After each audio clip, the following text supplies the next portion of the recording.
Network Marketing Pro is proud to present the national bestseller, Go Pro, 7 Steps to Becoming a Network Marketing Professional, read by its author, Eric Worre.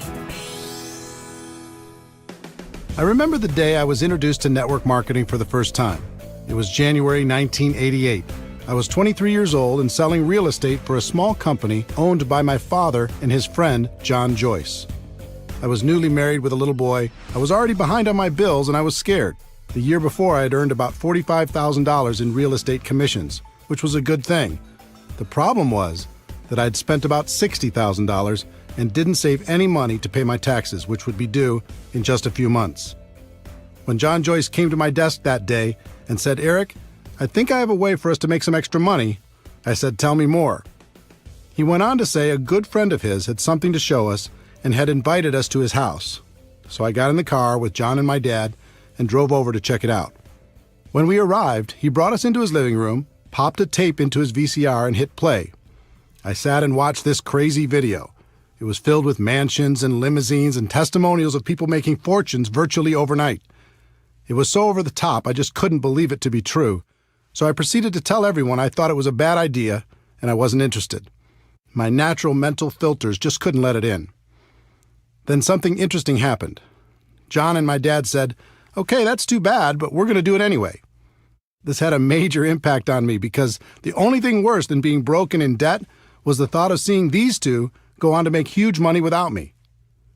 So I changed my attitude, pulled my dad aside, and asked him if he'd loan me some money to sign up. Thank God he said yes, because deciding to become a network marketing distributor completely changed my life. When I got started, I treated my business like most people do, which is to say I didn't treat it like a business at all. I got in, made some phone calls, and hoped my timing and positioning was enough for me to get lucky and make a few bucks. And at first it worked. I did make some money, and it was very exciting, although I have to disclose something to you. For those first few months, my entire strategy was to quickly call all of my dad's contacts before he had time to get to them. I thought if I called them, told them my dad and John Joyce were involved, and got them to a meeting or to watch a video, then if they were interested, my dad wouldn't fight over who got the credit, since I was in his organization. I had limited success with this, but as you can imagine, it didn't last long. So 3 months after I got started, my network marketing income dried right up. And when it did, my positive attitude completely went away. I started to blame everything and everyone for my lack of success. My upline wasn't giving me enough help. The company didn't provide adequate training. I didn't know enough people. No one would respect me because I was so young. I blamed the product. I blamed the company. I blamed the economy. I blamed everyone but myself. But I had a big problem. Blaming the world wasn't helping to pay my bills, and I'd walked away from real estate after that first commission check. It was going to take too long to get a real estate commission, and I had no college degree, so getting a decent paying job was out of the question. The only place I could go to create some cash flow was back to network marketing. So I put my head down and went to work. At first, it wasn't easy. In fact, in my first 3 years, I rebuilt my organization 7 times. I'd build it up and it would crash, and I'd build it up again and it would crash over and over and over again. After those first 3 years, I was more than discouraged. I'd almost lost hope. Then something happened that changed my life. Actually, it was a combination of 2 things. It was the night before a company convention, and I was watching a news program on television. They had a guest who was an expert on a topic I can't recall now. What went through my mind was, how does a person become an expert on that topic? The only thing I could think of is they must have decided to become experienced, learn everything they could, read every book, talk to every other person, and learn it so completely that they became an expert. The next day I went to the company convention and watched superstar after superstar walk across the stage. And then it was like being hit by lightning. It finally clicked in my brain that if I truly decided to do it, I could become an expert at network marketing. I could focus on the skills. I could practice until I became an expert, and no one could stop me. Up until that moment, I was always looking for an angle. I was hoping to get lucky. I was hoping to sponsor that one superstar who was going to change everything. And I was scared I would lose my chance if it didn't happen soon. In an instant, everything changed. I realized I didn't have to worry about getting lucky. Timing and positioning were nice, but not necessary for my long-term success.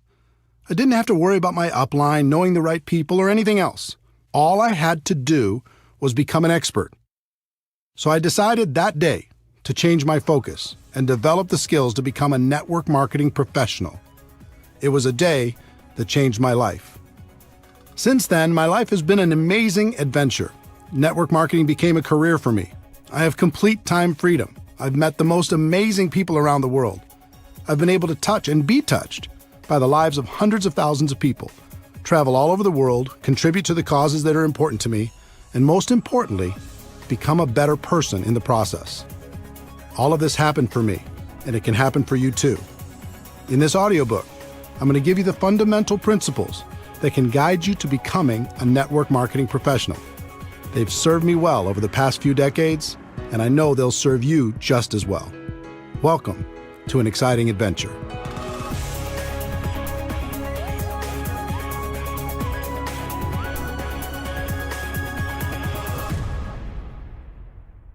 Chapter 1.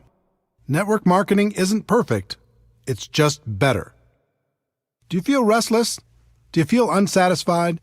Do you feel there must be a better way when it comes to your work and the way you make your living? The good news, there is a better way, but it's different than what you were taught in school. Let me explain. As I travel and speak around the world, I like to play an audience participation game. I ask people to help me create the ultimate business and to tell me specific things they'd like to have in that business and the things they'd like to avoid. It always makes for a very interesting list. If we were face-to-face, I'd do the same thing with you now, but since we're not, let me summarize what people from over 30 countries have told me while creating what I like to call the perfect career list. People usually start naming things they don't want. No boss, no commute, no alarm clock, no employees, no politics, no compromises, no discrimination, no educational requirement. And then as people start to use their imagination in a more positive way, they start to visualize some positive attributes. Something positive, great product or service, unlimited income, residual income, enjoy the people you work with, time freedom, something meaningful, personal growth, lots of perks, international, contribution to worthy causes, low risk, low startup cost, economy proof, tax benefits, fun. Now you might add some attributes of your own, but wouldn't you agree that's a pretty good start? Imagine being able to enjoy a career with those attributes. All jobs that I know of fall into one of 5 categories: blue collar, white collar, sales, traditional business ownership, and investing. Blue collar careers. Here's the Wikipedia definition of blue collar. A blue collar worker is a member of the working class who performs manual labor. My definition is somebody who labors to fix something, make something, clean something, build something, or service something or someone. In my life, I've worked many blue-collar jobs, and for anyone who's ever engaged in this line of work, there's a certain satisfaction in a job well done. But here's the big question. Can blue-collar work deliver on the perfect career list? The obvious answer is no. Sure, it can deliver on some of the attributes. It might have a great product and a low startup cost or any number of other individual items on the list. But if you really look at it, blue collar just can't get you where you want to be. Not the perfect career. White collar careers. Here's the Wikipedia definition of white collar. The term white collar worker refers to a person who performs professional, managerial, or administrative work, in contrast with a blue collar worker whose job requires manual labor. Typically, white collar work is performed in an office or cubicle. My definition is a person who's employed by someone else to do work other than manual labor or sales. Many people choose a white-collar career as it's one of the most socially acceptable of the options available. It has long been viewed as the safe and secure option. Recently, that's changed. The implied contract that if you're loyal to the company will be loyal to you is long gone. I've also been a white-collar worker in my career. In my experience, there are 2 types of people who do this type of work: achievers and hiders. Achievers are the people who want to perform at a high level. They are ambitious, motivated, and energetic. They are full of ideas and want to move up the corporate ladder, which are great attributes to have. But there is a downside for the achiever. The moment a person decides to be an achiever, they become a target. Their boss sees them as threatening to their job, so they start to hold them down or take shots at their reputation. Their peers see them as a person who will either embarrass them or keep them from getting a promotion, so they start to do what they can to undermine their accomplishments. So to remain an achiever and survive in this hostile environment, a person must become good at one thing that has nothing to do with their productivity, and that's politics. They must learn how to navigate the political world by diminishing their enemies and strengthening their relationship with powerful people. In fact, some of the most successful people in the corporate world aren't achievers at all. They're just pure politicians. So if you decide to work in the corporate environment and to be an achiever, you must accept the fact that you must become a good politician also. Now let's talk about the hiders. These are the people who hate politics but still need a job. They learn not to be the ambitious achiever. They don't stand out. They don't speak up in meetings. They don't bring new ideas. They hide. They keep their heads down and do as they're told. They do just enough so they aren't talked about negatively. They survive. And this has worked for decades. But in the new economy, it's becoming much more difficult to hide, and people are running out of time. So back to our perfect career list. Can a white-collar job deliver on the list? Again, the clear answer is no, certainly in not very many areas. Sales. Some people choose to get away from being an employee and get involved in a sales career. This is certainly more adventurous because typically salespeople are paid on their production instead of by the hour. I've known thousands of salespeople. There's a common theme I've noticed over the course of my career. The typical salesperson will have a period of time where everything goes perfectly. Everything they touch turns to gold, and they make some really good money. As soon as that happens, they almost always set their lifestyle to that level of income.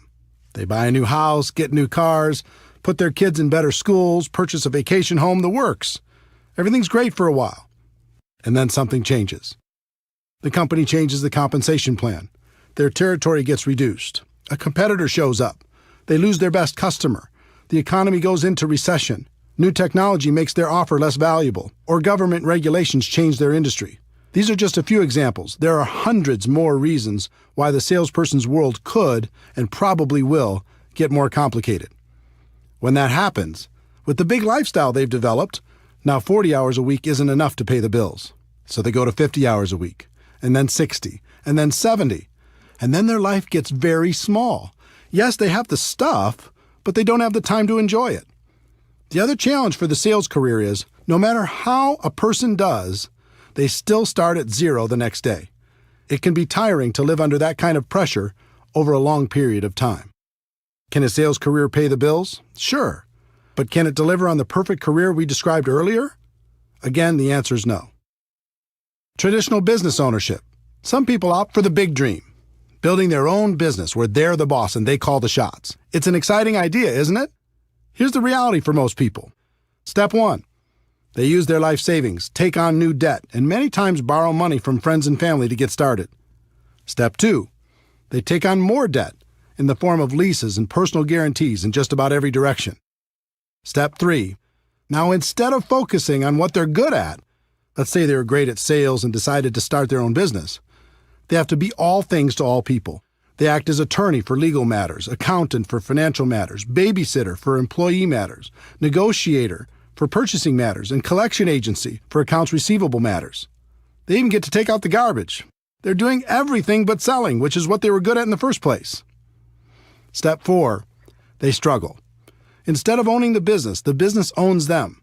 They're the first person to work and the last person to leave, and after everyone else gets paid, they might be able to take home enough money to pay their own bills, let alone reduce the debt they incurred to start the business in the first place. Step 5. They succeed or they fail. They either hit a point down the road where the business is successful, or they fail, many times filing for bankruptcy and falling back into a corporate or sales job.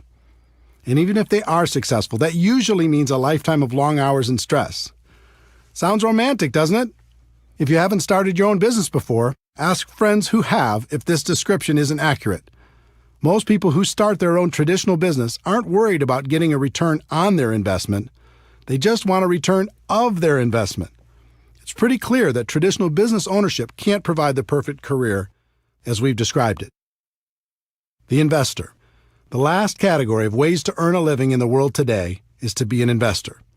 And what do you need to become an investor? Money, right? If you don't have a lot of money, it's going to be very difficult to earn a living from the return on your investments, especially if you try to be conservative to reduce the risk of loss. But let's say you do. What's the next thing you need in order to be a successful investor? You need to have incredible knowledge and skill. I know more people than I could count who were skillful real estate investors over the years. But when things radically changed in the real estate market, their skill couldn't help them. They lost big. Would you like to invest in someone's traditional small business? Good luck. In most cases, you won't be an investor. You're more likely to be a philanthropist. How about the stock market? People do great there, don't they? A few do, at least from time to time. But I know more people who've lost than have won, especially in the past decade. It's very difficult to have guaranteed returns when you're not in control. And trust me, as an investor, you are not in control. Anything can happen, and it can happen overnight. Let me tell you a story to illustrate that point. In late 2001, I was living large. I'd sold a company I co-founded and was working as a very highly paid consultant. For my part of the sale, I received approximately 170,000 shares of stock in the new company.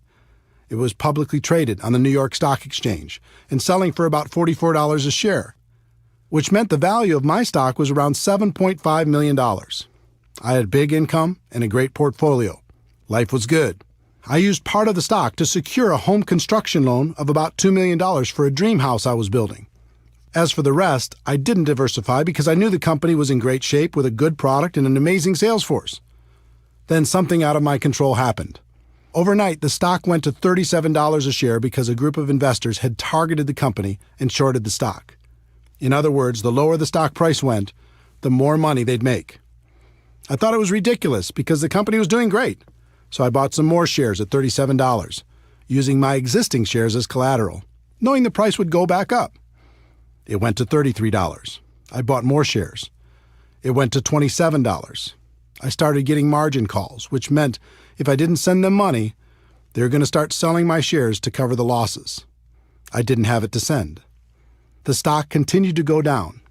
It went all the way to $10 a share, and my $7.5 million was gone. Poof. All in less than 90 days.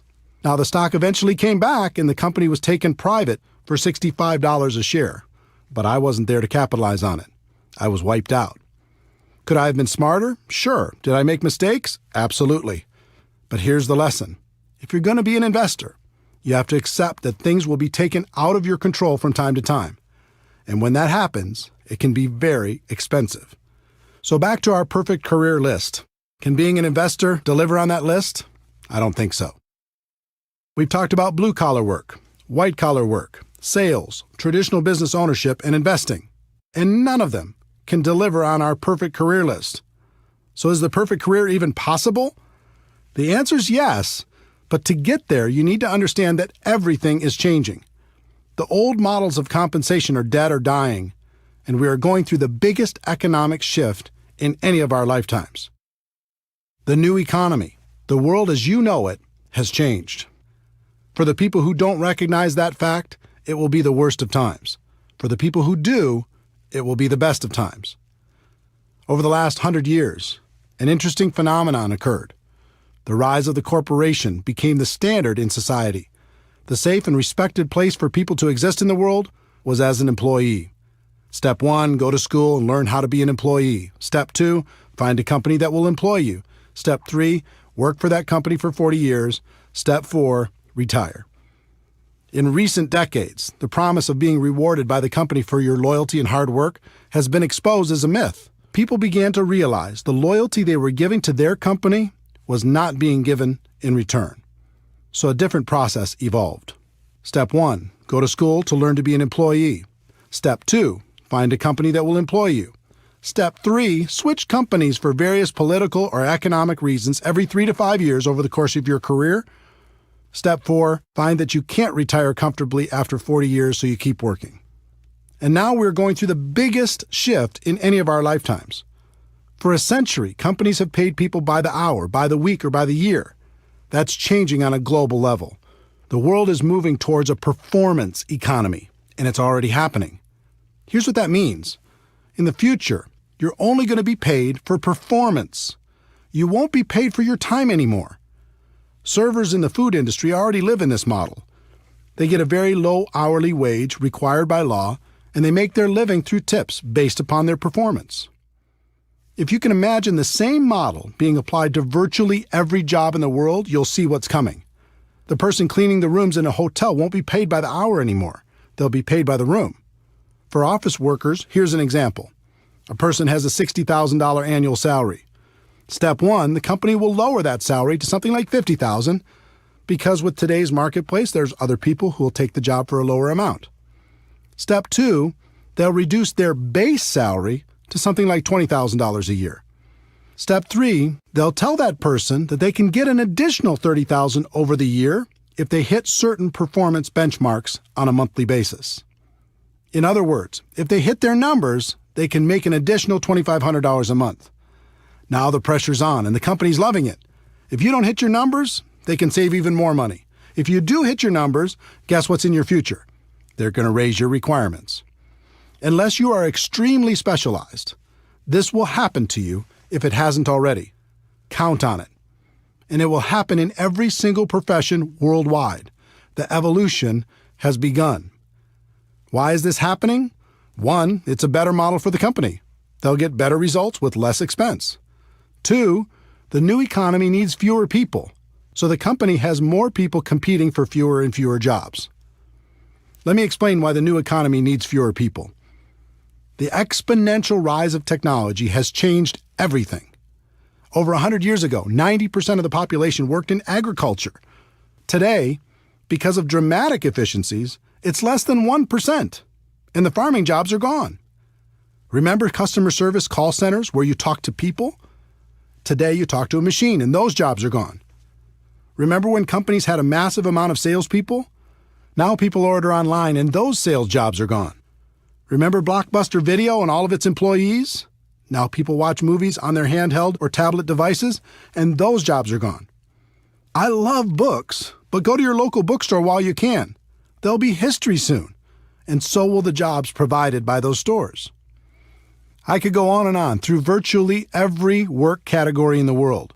Technology and efficiency are eliminating jobs every single day, and there's nothing we can do to stop it. In fact, it's only going to accelerate. If you're sitting there waiting for the economy to bounce back and for jobs to return, don't. They aren't coming back. Just like the children of farmers saw the handwriting on the wall and left farming for new vocations, the same thing is happening for people working in old economy jobs. To survive, they'll need to open their eyes to this reality and find something new. Network marketing is better. The best way I know to not only survive but to thrive in the new economy is network marketing. There are important products and services in the world today that need to be promoted to the people who need them. Consumers still need to be educated. Companies have choices. They can dive into the ever-fragmented world of advertising to get the word out. They can hire a large and expensive sales force to sell their products or services, or they can utilize network marketing to tell their story to the world. More and more, companies will choose to use network marketing because it fits the new economy. They can provide all the corporate support and paid distributors on a purely performance basis to promote their products. It's extremely efficient because in the new economy, word-of-mouth advertising continues to work better than any other form of promotion. The company can just take the money they would have spent on advertising and promotion and pay it to their distributors to spread the word. What that means for you as an entrepreneur is that you can receive all the benefits of traditional business ownership without the typical risks. And there will be no cap on your income because network marketing companies want you to make as much as possible. If you're going to be paid for performance anyway, why live with the cap? The catch to network marketing. This all sounds great, and it is. But there's a catch that most people won't tell you. Here it is. You must accept a temporary loss of social esteem from ignorant people. That means for a while, people still living in and trying to function in the old system will think less of you. They won't understand. They'll think you're crazy for being involved in network marketing. And actually, the word accept isn't completely accurate. You need to do more than that. You need to embrace the temporary loss of social esteem from ignorant people. You are seeing the future before it becomes apparent to everyone else. You are the smart one. You are the person taking action to live a better life. There's a reason why people will think less of you, and it's not just because they're stuck in the old system. Let me see if I can help you better understand this, because if you decide to make network marketing your profession, it's important to know. Most people have either joined a network marketing company or know someone who has. This is what goes through the mind of virtually every person who decides to get involved. I can think of 5 or 6 people who might do this too. My sister'd be great. My friend loves this kind of thing. I know this other person who'd be amazing. Okay, I'll join. In other words, they aren't joining a profession. They're just hoping to get lucky, sign up a few people to cover their own startup costs, and sit back and wait for the money to roll in. The allure of being paid for someone else's efforts is powerful, but often badly misunderstood. They haven't started a real business. They just purchased a glorified lottery ticket. Imagine a lottery ticket with 6 scratch-off spots. Those spots represent each of the people the new person thinks will certainly join. They approach those people and try to get them to join. And because of their lack of skill, most of them end up with nothing, just like the lottery ticket. This becomes just another lost opportunity. And since they've acted in unskilled ignorance, they may have damaged some friendships as well. So they rip up the ticket. And instead of taking responsibility for not really starting their business, they blame network marketing and make sure to tell the world, look, I've been there. I've done it. I talk to every person I know. And network marketing just doesn't work. Save your money. That's what you're dealing with if you choose this as a profession. The opinions of ignorant people who think they've done it right and it doesn't work. If that's going to be too hard to handle, then network marketing isn't for you. But if you can embrace it, the world is yours. The people who embrace this get paid big money. Companies will pay unlimited amounts to people who can help blind people see, who can educate the ignorant, and who can build a community of like-minded people. Some people like to say perception is reality. I hate that saying. All great leaders in the world have ignored it for centuries. What if Nelson Mandela had said perception is reality? What if Martin Luther King Jr. had said perception is reality? What if Steve Jobs had said perception is reality? The great leaders of the world said, reality is reality, and I'm going to do everything possible to help people understand that fact. The truth is, network marketing isn't perfect. It's just better. And that's reality.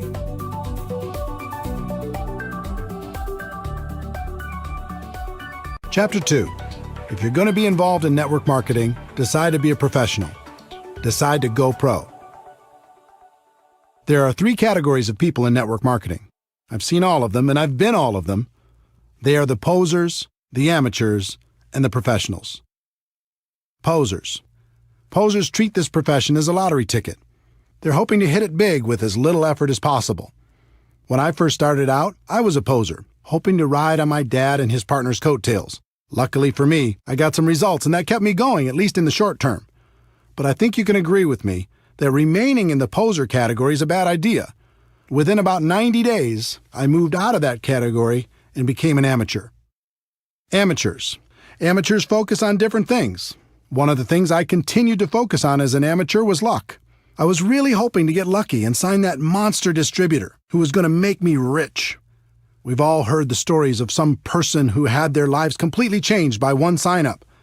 In reality, even if some of those stories are true, it really doesn't serve our profession very well because it makes people spend their time hoping for that big hit. The second thing I focused on as an amateur was timing. I was always worried about timing. Did I get in early enough? Could I be the youngest top person in my company? How many other leaders were already in my local market? Were there too many to compete against? Were there enough to get true momentum? How was the company? Was it too big? Did I miss the growth curve? Was it too small? I was obsessed with the idea of timing. The third thing I focused on as an amateur was positioning. Was I in the right organization? Did other people have a better position than me? Maybe I didn't have the right upline. Would I do better somewhere else? And the fourth thing I focused on as an amateur was shortcuts. I was always looking for an angle. Any gimmick that came down the road, I was up for it. Newspaper advertising? Okay. Help wanted signs by the side of the road? Let's do it. Passing out flyers at the mall? I'm in. Going door to door? Let's try it. The internet didn't exist when I was an amateur. Just imagine how crazy I would have been over all the internet tactics I could have used to distract myself. What that meant was, every time I heard of some shiny new approach being trained by anyone in the world, I was digging into it to try to find the shortcut. And then I finally made the decision to go pro. Wikipedia's definition of a professional is a person who is paid to undertake a specialized set of tasks and to complete them for a fee. My definition of a network marketing professional is a person who is an expert at the skills required to build a large and successful network marketing organization. There is a phrase in our profession that does more harm than good. It says, "Ignorance on fire is better than knowledge on ice." The point of this phrase is that it's better to be excited and ignorant than it is to be apathetic and smart. That may be true, but why do we have to choose one or the other? Let me give you an example. Let's say you're in need of an operation. At the hospital, you meet your doctor. He comes in and says, "I'm very excited to conduct your operation. I'm so passionate about it I could hardly sleep. No one on earth wants to help you more than I do." You say, "Wow, thanks, doctor. How long have you been doing these type of operations?" And he says, "Well, I've never had any schooling on this particular operation, and I've never practiced, and I've never done one, but it doesn't matter because I'm so passionate." How are you going to feel? Enthusiasm is great, but eventually you have to marry that passion with skill. Professional athletes will devote endless hours to preparing for competition. But when they join network marketing, they won't give one day's worth of effort to learning our skills. Doctors will devote a decade of their lives at huge financial expense to become physicians. But when they join network marketing, they won't give a month's study and practice to becoming a network marketing pro. In his book Outliers, Malcolm Gladwell's research showed it takes approximately 10,000 hours of practice to reach the expert level at anything. With 4 hours a day of practice, that adds up to about 7 years. That formula applies to network marketing as well. It's going to take about 7 years for you to become world class. The good news is the profession is very forgiving and you can earn a lot of money while you're becoming an expert. The trick is not to get complacent. Don't stop learning while you're earning. When I made the decision to go pro, everything changed for me. I stopped focusing on luck, timing, positioning, and shortcuts. I even stopped focusing on the money. My world changed when I started focusing on the skills and made the commitment to practice until I mastered them. Another thing happened when I decided to go pro. All of a sudden, my group started to grow. It was like people could sense my change of focus and my commitment to excellence, and they wanted to be part of it. Think about a time in your life when you were around a person committed to excellence. It might have been a teacher, a coach, a boss, or a friend. How did it make you feel? It was inspiring, right? You'll find you'll be an inspiration to others when you make this important shift. Bottom line, if you're going to be involved in this great profession, decide to do it right and treat it like a profession. If you go pro, this business is great. If you stay a poser or an amateur, you're going to be miserable. And by now, you've noticed I use the word profession a lot. I do that on purpose. Network marketing is more than just a project. It's not an industry, it's a profession. If you do it right, it's truly a career choice. It can take you out of working in a job that doesn't make you happy to a place of total freedom. That's why I call my website networkmarketingpro.com. Here's what I tell people every day. Ladies and gentlemen, my wish for you is that you decide to become a network marketing professional, that you decide to go pro. Because it is a stone-cold fact that we have a better way. Now let's go tell the world. When the site launched on March 11, 2009, very few people called themselves network marketing professionals. That's no longer the case. Millions of people have changed the way they think about our business, and I'm proud of that fact. I look forward to the day when it's common for people to hear, "I'm a doctor, but I'm also a network marketing professional. I work in construction, but I'm also a network marketing professional. I'm an athlete, but I'm also a network marketing professional." The more people hear those words, the more the world will be ready for a better way.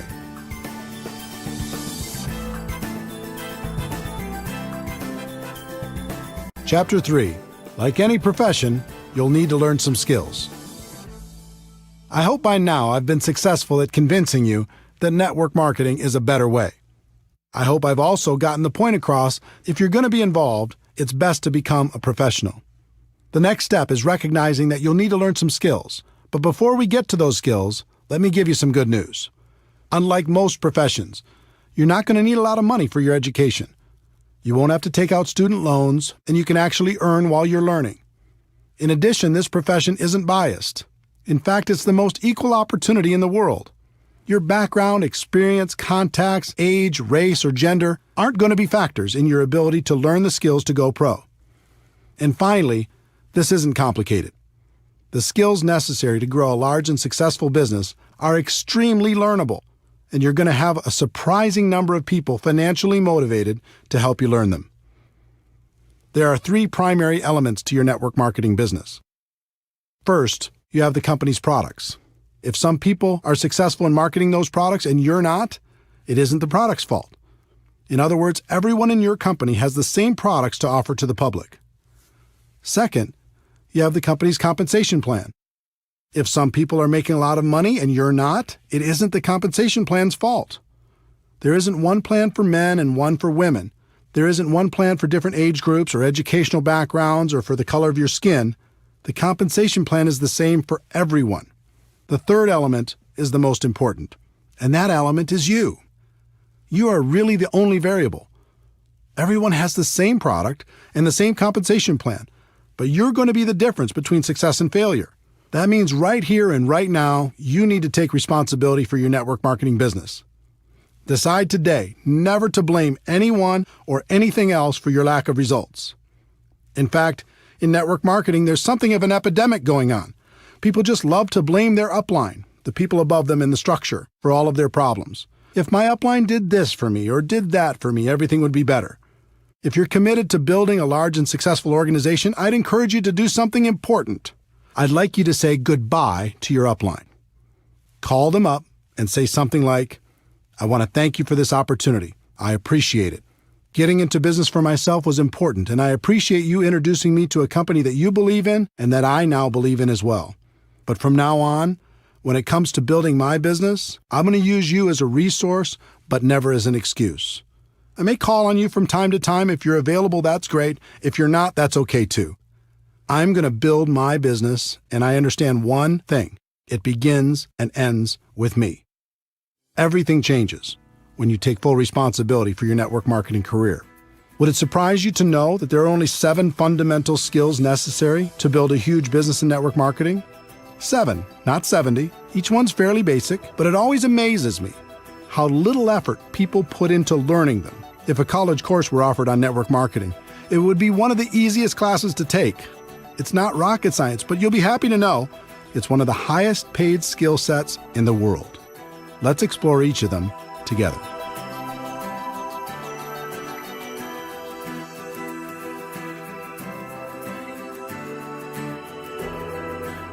Chapter 4. Skill number 1, finding prospects. When people look at network marketing, one of their big questions is, do I know anybody? They believe if they know a lot of people, they can have lots of success, and if they don't know a lot of people, they don't have a chance. It sounds logical, but it's just not true. As I mentioned in Chapter 2, there are 3 kinds of people in network marketing: posers, amateurs, and professionals. When it comes to finding prospects, the posers will make a mental list of 3 or 4 or 5 people they hope will join their business, and their entire future is based upon the response of those few people. If they're lucky enough to get one of them, they can extend the life of their career for a short time. They might even make another mental list of 3 or 4 people. Hopefully, they'll eventually decide to stop being a poser and upgrade to the amateur ranks. Would it surprise you to know that approximately 80% of all the people who join network marketing approach the task of building a business as posers? It's true. 8 out of 10 distributors first approach their business with the poser mentality. They make a small mental list and see what happens. They never set out to develop the necessary skills. Your job is to make sure you're not one of them and to help your team do the same. Educate people. Help them understand how powerful this opportunity can be if they treat it with respect. For the posers, their only real chance is luck, and that luck had better happen fast. The second group is the amateurs. Instead of a small mental list, these people make a written list, which is a step in the right direction. Let's say they make a list of 100 prospects. They charge out there with excitement, but not a lot of skill. They begin prospecting and their list begins to diminish. As it grows smaller and smaller, their anxiety grows higher and higher. Their biggest fear is running out of people to talk to. I know that was my biggest fear. In my early 20s, my list wasn't anything to brag about. As I mentioned before, I tried to use my parents' contacts at the beginning, and it didn't take long for me to run out of names. Soon everyone in my world knew what I was doing and had either said yes or no. It was scary. I felt like if I didn't find some great people from my list and find them soon, I was going to fail in this business. It never occurred to me that finding quality people to prospect was a skill. Up until this point in my career, I always viewed the list as the ticket to wealth. If you had a good list, you'd succeed. And if you had a bad one, you either had to get lucky or you'd fail. When I came to my defining moment and committed to become a professional, I began to study the people who'd built large and successful organizations. I found that the professionals approached finding people to talk to as one of their core skills. It was part of their job to find new people. They weren't interested in luck. They weren't worried about running out of people. They developed the skill to make sure that never happened. The professionals started with a written list, but then they made the focused commitment to never stop adding to the list. They created something called an active candidate list. And I'm going to show you how to do the same thing. One of the people who taught me how to do this well was Harvey McKay, author of the huge best-selling book, How to Swim with the Sharks Without Being Eaten Alive. Harvey is a good friend, and he's also one of the best networkers in the world. I once asked him how he built such a large and influential list of friends. He told me at the age of 18, his father sat him down and said, "Harvey, starting today and for the rest of your life, I want you to take every person you meet, get their contact information, and find a creative way to stay in touch." He's done that for over 60 years. And today his list of friends totals more than 12,000 people. And these just aren't social media friends. They're real friends. And I consider myself fortunate to be one of them. If you want to master this skill, follow these 4 simple steps. Step 1. Make your list as comprehensive as possible. Include every person you can think of. Every person.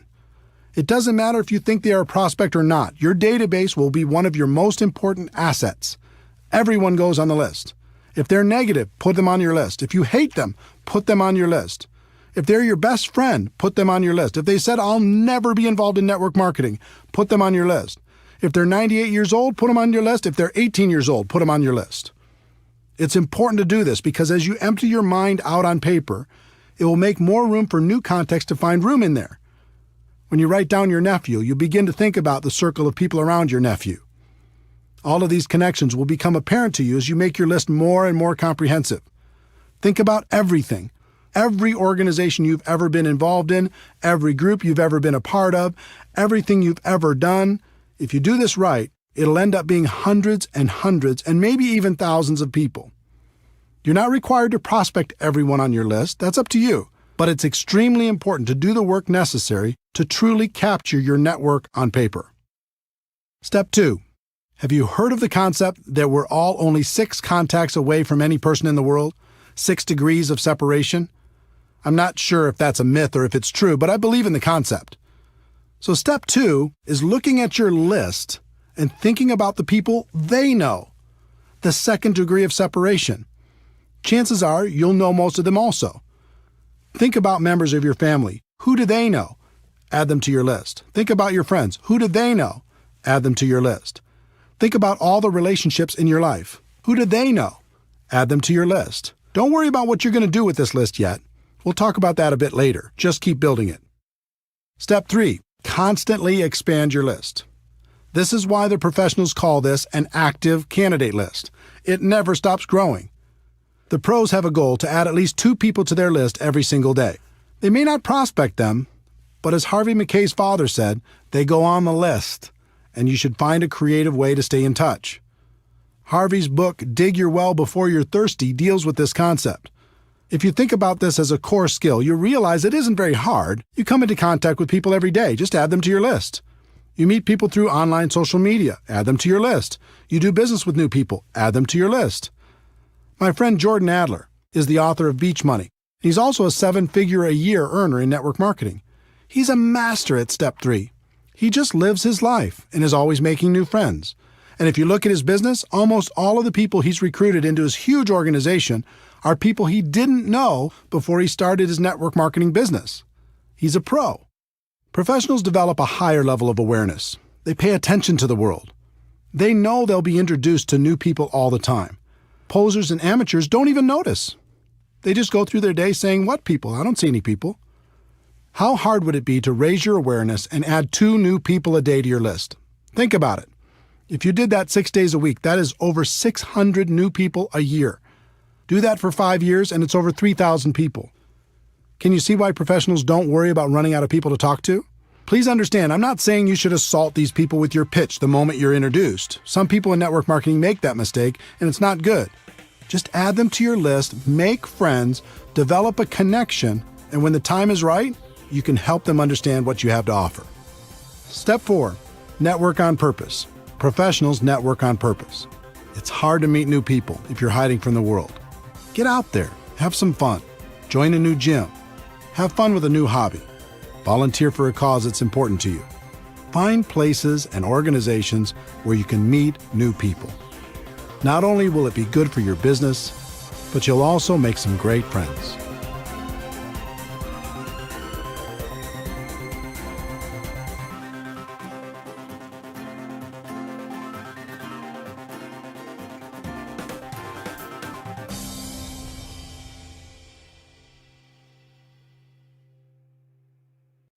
Chapter 5.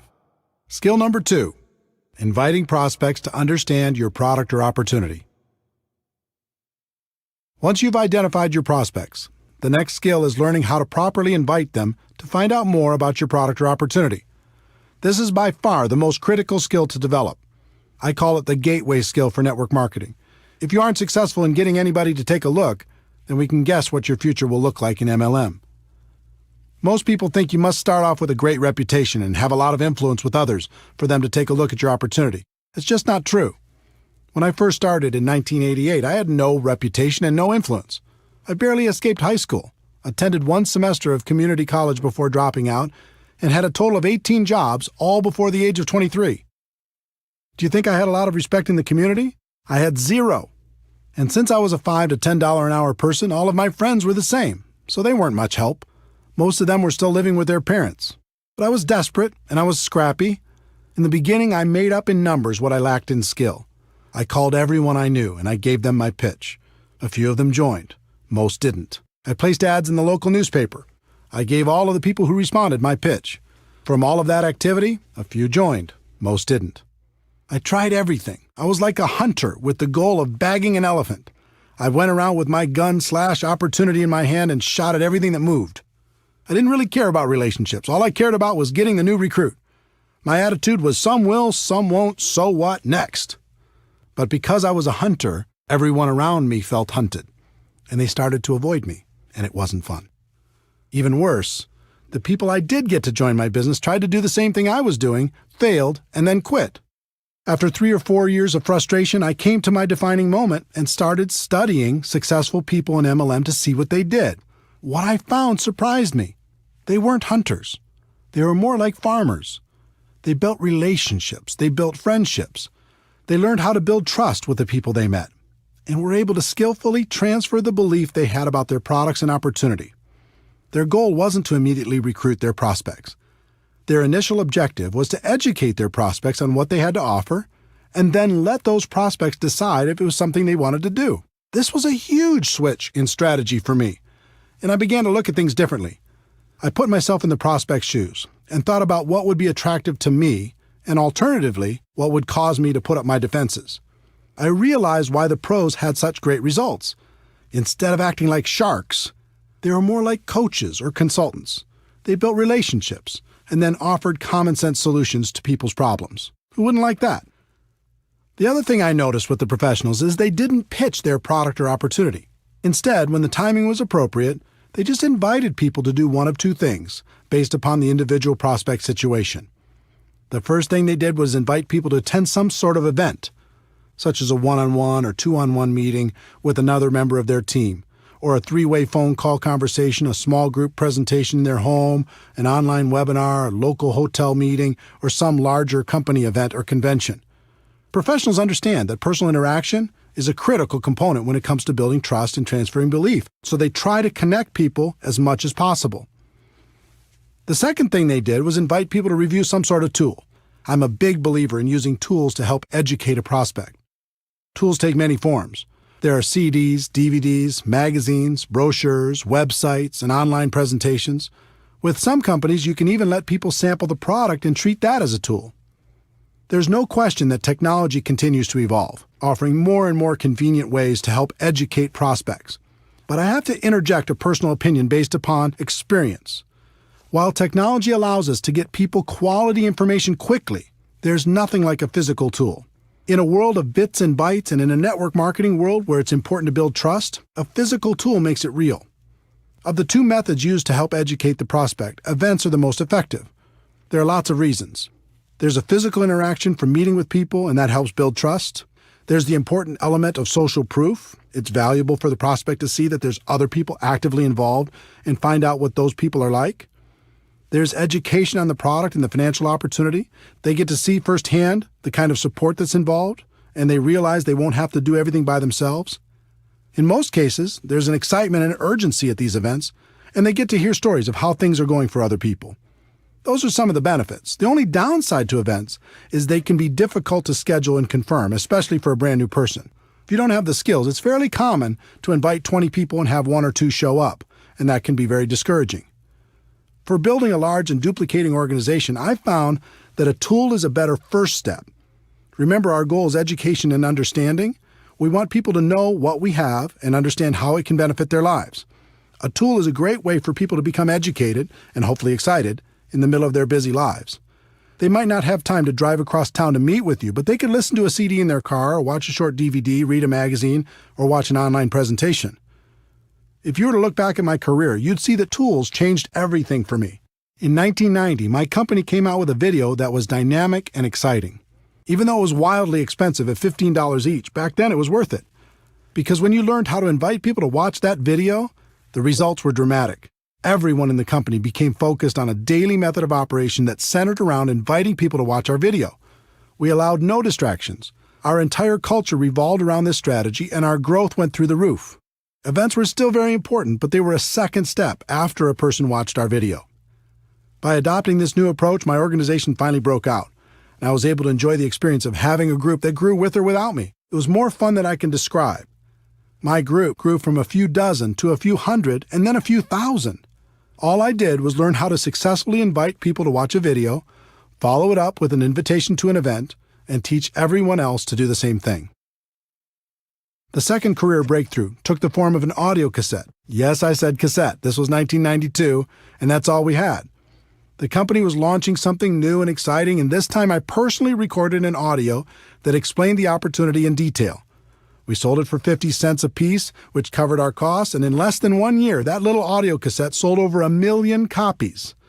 We taught people how to invite prospects to take that cassette, put it in their car, and listen to it right away. The results were amazing.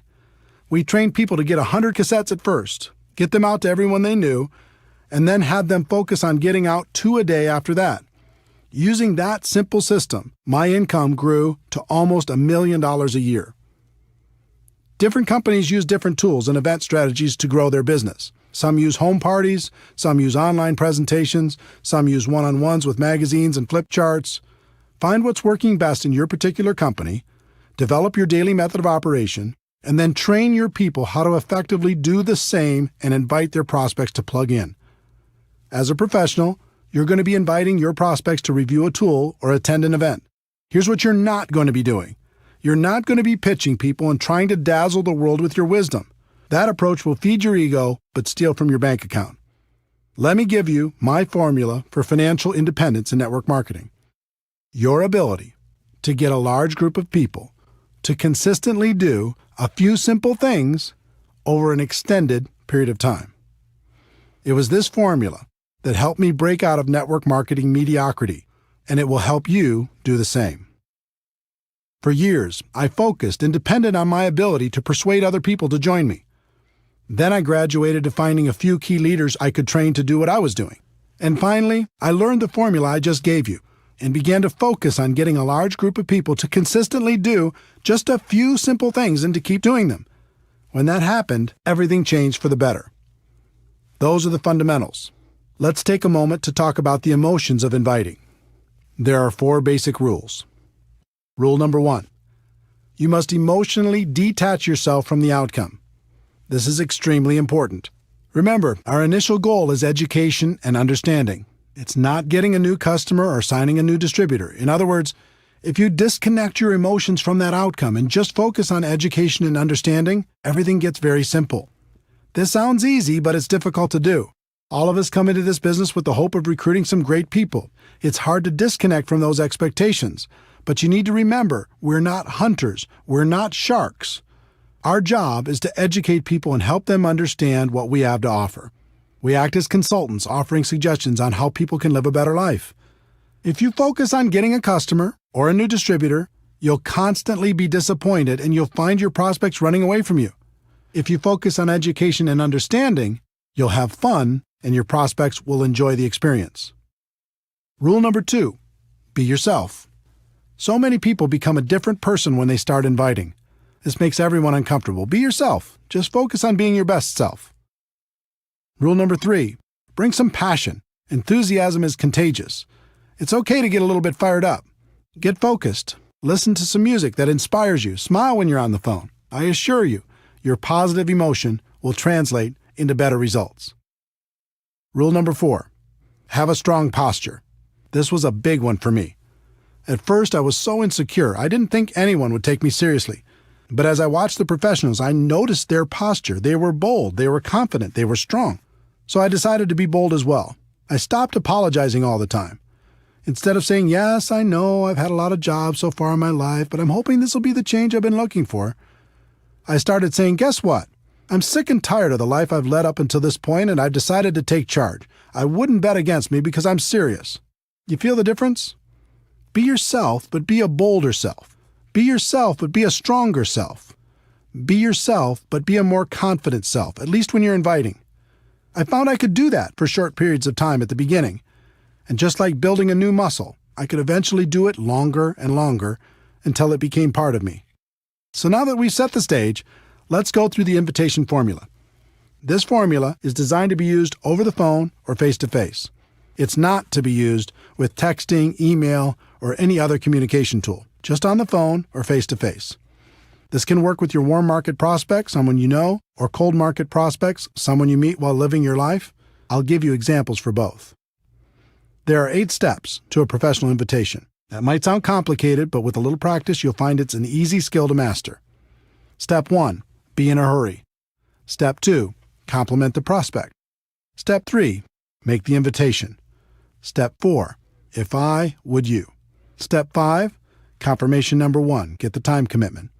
Step 6, confirmation number 2, confirm the time commitment. Step 7, confirmation number 3, schedule the next call. And Step 8, get off the phone. Step 1, be in a hurry. This is a psychological issue. People are always more attracted to a person who has things going on. If you start every call or face-to-face conversation giving the impression that you're in a hurry, you'll find your invitations will be shorter, there will be fewer questions, less resistance, and people will be more respectful of you and your time. Examples for warm market prospects. I don't have a lot of time to talk, but it was really important I reach you. I have a million things going on, but I'm glad I caught you. I'm running out the door, but I needed to talk to you real quick. Examples for cold market prospects. Now isn't the time to get into this, and I have to go, but I have to run, but get the message? Set the tone with some urgency. As for the examples I'm sharing with you, don't worry too much about the exact words. Just focus on the concept and use your own words. Let people know you're busy, you've got a lot going on, and your time is short, but it was important for you to talk to them real quick, and do it with some passion in your voice. Step 2, compliment the prospect. This is critical. The sincere compliment, and it must be sincere, opens the door to real communication and will make the prospect much more agreeable about hearing what you have to say. Examples for warm market prospects. You've been very successful, and I've always respected the way you've done business. You've always been supportive of me, and I appreciate that so much. Great to use with family and close friends. You have an amazing mind for business and can see things other people don't see. For as long as I've known you, I thought you were the best at what you do. Examples for cold market prospects. You've given me some of the best service I've ever received. You're super sharp. Can I ask what you do for a living? You've made this a fantastic experience. The key to the compliment is it must be sincere. Find something you can honestly use to compliment your prospect and use it. This simple step will literally double your invitation results. When you start with urgency and a compliment, it becomes very difficult for a person to react negatively to your invitation. People don't hear compliments very often. It feels good. You'll find your prospects will become very receptive. If you study the pros, you'll find they are constantly putting people in a good mood through their honest and sincere compliments. It helps to build rapport. It helps to open people's minds. And mostly, it helps achieve our goal of education and understanding. Step 3. Make the invitation. This is a situation where one size does not fit all. There are 3 kinds of invitation approaches for the network marketing professional. The direct approach. This is used when you're inviting people to learn more about an opportunity for them. Most people use a direct approach for all of their prospects. It usually goes something like this: I found a way for you to get rich. Let me tell you all about it, blah, blah, blah. I understand the passion, but really, who's going to get excited about that unless they're getting a call from a millionaire? That doesn't mean the direct approach doesn't work. It does. It has an important place in your invitation process, but it should be reserved for people who know and respect you or for people that you know are searching for something better. Examples for warm market prospects. When you told me you hated your job, needed more money, wanted to find a new house, etc., were you serious or were you just kidding around? They'll almost always tell you they were serious. Great, I think I found a way for you to get it, solve the problem, make that happen. This is for situations where you know an area of their dissatisfaction, need, or desire. I think I found a way for us to really boost our cash flow. When I thought of people who can make an absolute fortune with a business I found, I thought of you. Are you still looking for a job or a different job? I found a way for both of us to start a great business without all the risks. Let me ask you a question off the record. If there was a business you could start working part-time from your home that could replace your full-time income, would that interest you? Examples for cold market prospects. Have you ever thought of diversifying your income? Do you keep your career options open? Do you plan on doing what you're doing right now for the rest of your career? You can follow these cold market scripts or any variations with the following. I have something that might interest you. Now's not the time to get into it, but. The indirect approach. This is another powerful tool to help people get past their initial resistance and educate them on what you have to offer. The indirect approach is about asking the prospect for help, input, or guidance. I used this approach extensively and with great success when I first started out. Because of my lack of credibility at age 23, I couldn't get much success with a direct approach, so I learned to play myself down and play up to the prospect's ego. It worked incredibly well, and it still works today. Examples for warm market prospects. I've just started a new business and I'm really nervous. Before I get going, I need to practice on someone friendly. Would you mind if I practiced on you? This is a great approach for family and close friends. I found a business I'm really excited about, but what do I know? You have so much experience. Would you look at it for me if I made it easy on you? And let me know if you think I'm making the right move? A friend told me the best thing I could do when starting a business is to have people I respect take a look at it and give me some guidance. Would you be willing to do that for me if I made it simple? Examples for cold market prospects. When you meet someone from another city, state, or country, and if your company does business there, you can say, "My company is expanding in your area. Would you do me a favor and take a look at it and let me know if you think it would work where you live?" When you meet someone who might provide good input on your product, you can say, "I've started a business with a product I think makes a lot of sense, but I'd like to get your input. Would you be willing to check it out and give me your opinion?" The super indirect approach. The third approach is the super indirect approach. This approach is incredibly powerful because it works on a number of psychological levels. In this approach, you tell prospects they aren't a prospect, and you're just interested in finding out if they know someone else who might benefit from your business. It's very effective. Examples for warm market prospects. The business I'm in clearly isn't for you, but I wanted to ask, who do you know that's ambitious, money-motivated, and would be excited about the idea of adding more cash flow to their lives? Who do you know that might be looking for a strong business they could run from their home? Who do you know that's hit a wall with their business and might be looking for a way to diversify their income? I'm working with a company that's expanding in this area, and I'm looking for some sharp people that might be interested in some additional cash flow. Do you know anyone who might fit that description? In most cases, they're going to ask you for more information before they give you any names. Behind that request will be curiosity and intrigue, thinking this might be for them, but they're not going to admit that to you yet. When they ask for more information, you can respond with, "That makes sense." You'll want to know more about it before you refer some of your contacts. Then you could just move to step 4. Examples for cold market prospects. Cold market is exactly the same as warm market for the super indirect approach. Just use the warm market scripts or any variation that's comfortable for you. Step 4. If I would you. This question has been my secret weapon for a very long time.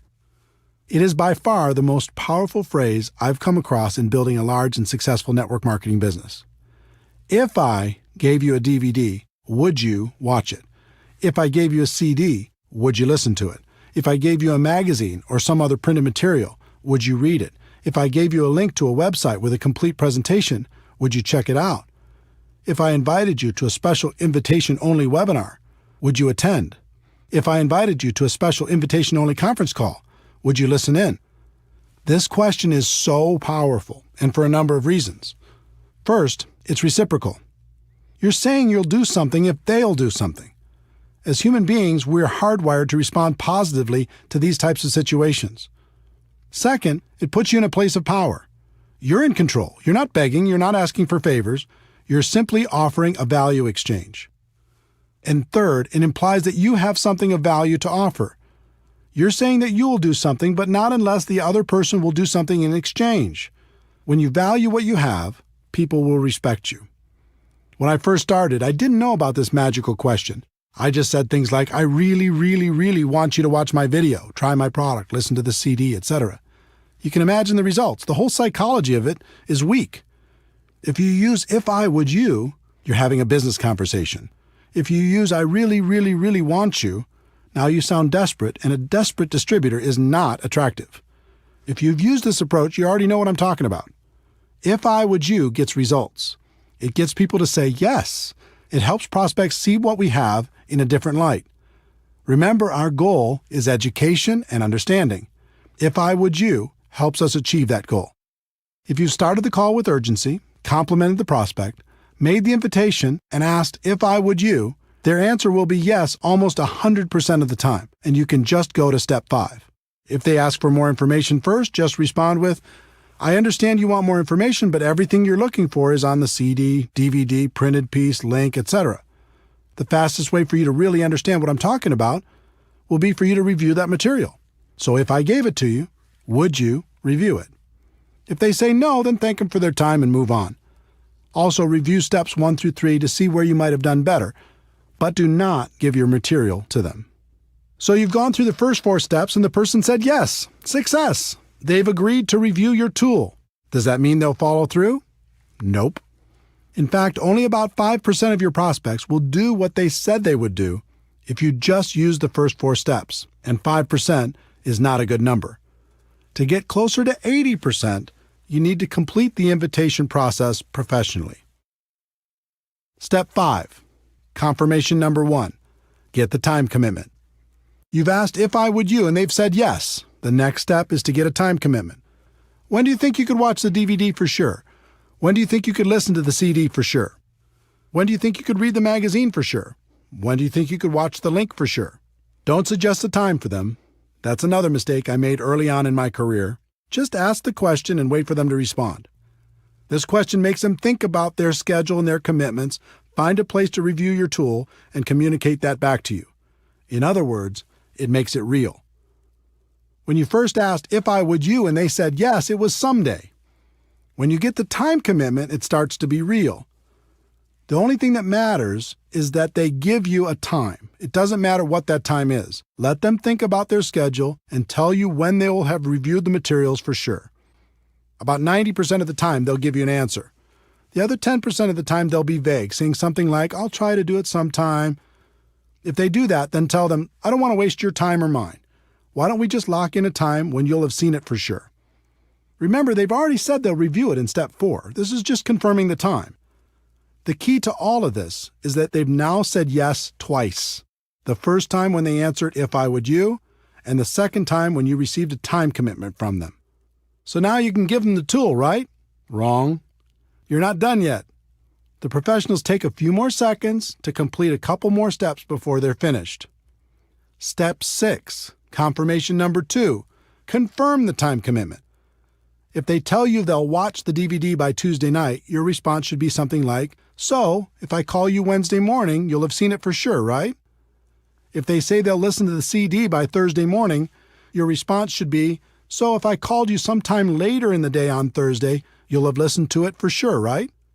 If they say they'll watch the link by July 1st, Your response should be, "So if I call you on July 2nd, you'll have looked at it for sure, right?" They will either naturally say yes or they will adjust the time slightly. In any case, the significance of step 6 is now they've confirmed 3 times and they are much more likely to follow through. And the key is, this isn't an appointment you've set. It's an appointment they've set. They said they'd review the materials. They would do it by a specific time. And if you called them after that, they would have reviewed the materials. You've asked the questions. Their answers made the appointment. Step 7, confirmation number 3, schedule the next call. This step is simple. Just ask, what's the best number and time for me to call? They'll give you what works best for them, and now you have a real appointment. All you have to do is be sure to remember to call when you said you'd call. They've said yes 4 times. The whole invitation took a few minutes, and your chances of achieving your goal of education and understanding has gone from about 5% to about 80%. Step 8, get off the phone. Remember, you're in a hurry, right? Once you've confirmed the appointment, the best thing to say to someone is something like, "Great, we'll talk then, gotta run." Too many people make the appointment and then unmake it by talking and talking and talking. Remember, our goal is education and understanding, and we're going to let the third-party tool do most of the work. Here are some examples of all 8 steps. A person you know who hates their job, direct approach. "Hey, I don't have a lot of time to talk, but it was really important I reach you. Listen, you're one of the most financially intelligent people I know, and I've always respected that about you. When you told me you really didn't like your job, were you serious or were you just kidding around?" They say they were serious. "Great, I think I found a way for you to create an exit strategy. I have a CD that describes what I'm talking about better than I can. If I gave you this CD, would you listen to it?" They say yes. "When do you think you could listen to it for sure?" They say Tuesday. "So if I call you Wednesday morning, you'll have reviewed it for sure, right?" They say yes. "All right, I'll check back with you then. What's the best number and time for me to call?" They give me the information. "Got it. We'll talk then. Gotta run. Thanks."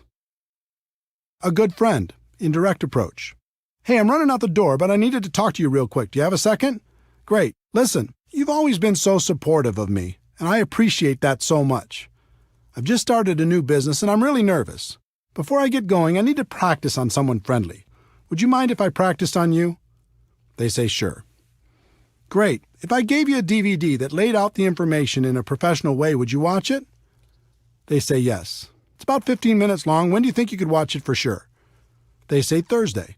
"So if I called you Friday morning, you'll have reviewed it for sure, right?" "Fantastic. What's the best number and time for me to call?" They give you the information. "Great. We'll talk then. Gotta run. Thanks."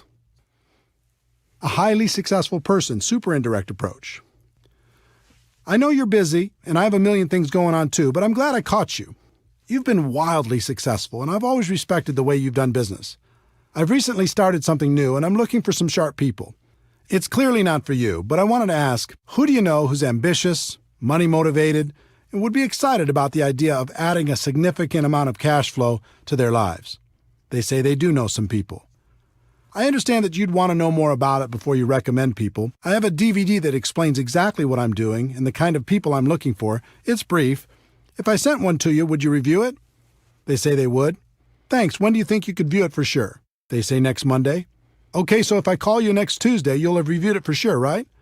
"Okay, I'll check back with you then. What's the best number and time for me to call?" They give the information. "Okay, great. Thanks again. I appreciate it so much. Talk to you next Tuesday." A cold market prospect who's done a good job selling you something. Direct approach. "Now isn't the time to get into this, and I have to go, but you're super sharp, and I happen to be looking for some sharp people. Do you plan on doing what you're doing now for the rest of your career?" They say no. "Good. I have something that might interest you. Now isn't the time to get into it, but I have a DVD that explains it all in great detail. If I gave it to you, would you watch it?" They say yes. "When do you think you could watch it for sure?" They say Sunday. "So if I called you Monday, you'll have reviewed it for sure, right?" They say yes. "All right, I'll check back with you then. What's the best number and time for me to call?" They give you their information. "Okay, here it is. Thanks again for the excellent service, and I'll talk to you soon." Are you feeling the flow of how this works? Obviously, there are many possible variations for different kinds of prospects, but I hope these examples help you understand how everything comes together. In terms of scripts, it's best if you get the basic concepts down and don't focus too hard on the exact script. Life doesn't work that way. But if you learn to let your prospect know you're in a hurry, then compliment them, then invite them, then pass on a tool with "if I would you," then confirm using the process I described, and finally get off the phone or complete the invite, you'll do just fine. Remember, in recruiting, there are no good or bad experiences, just learning experiences.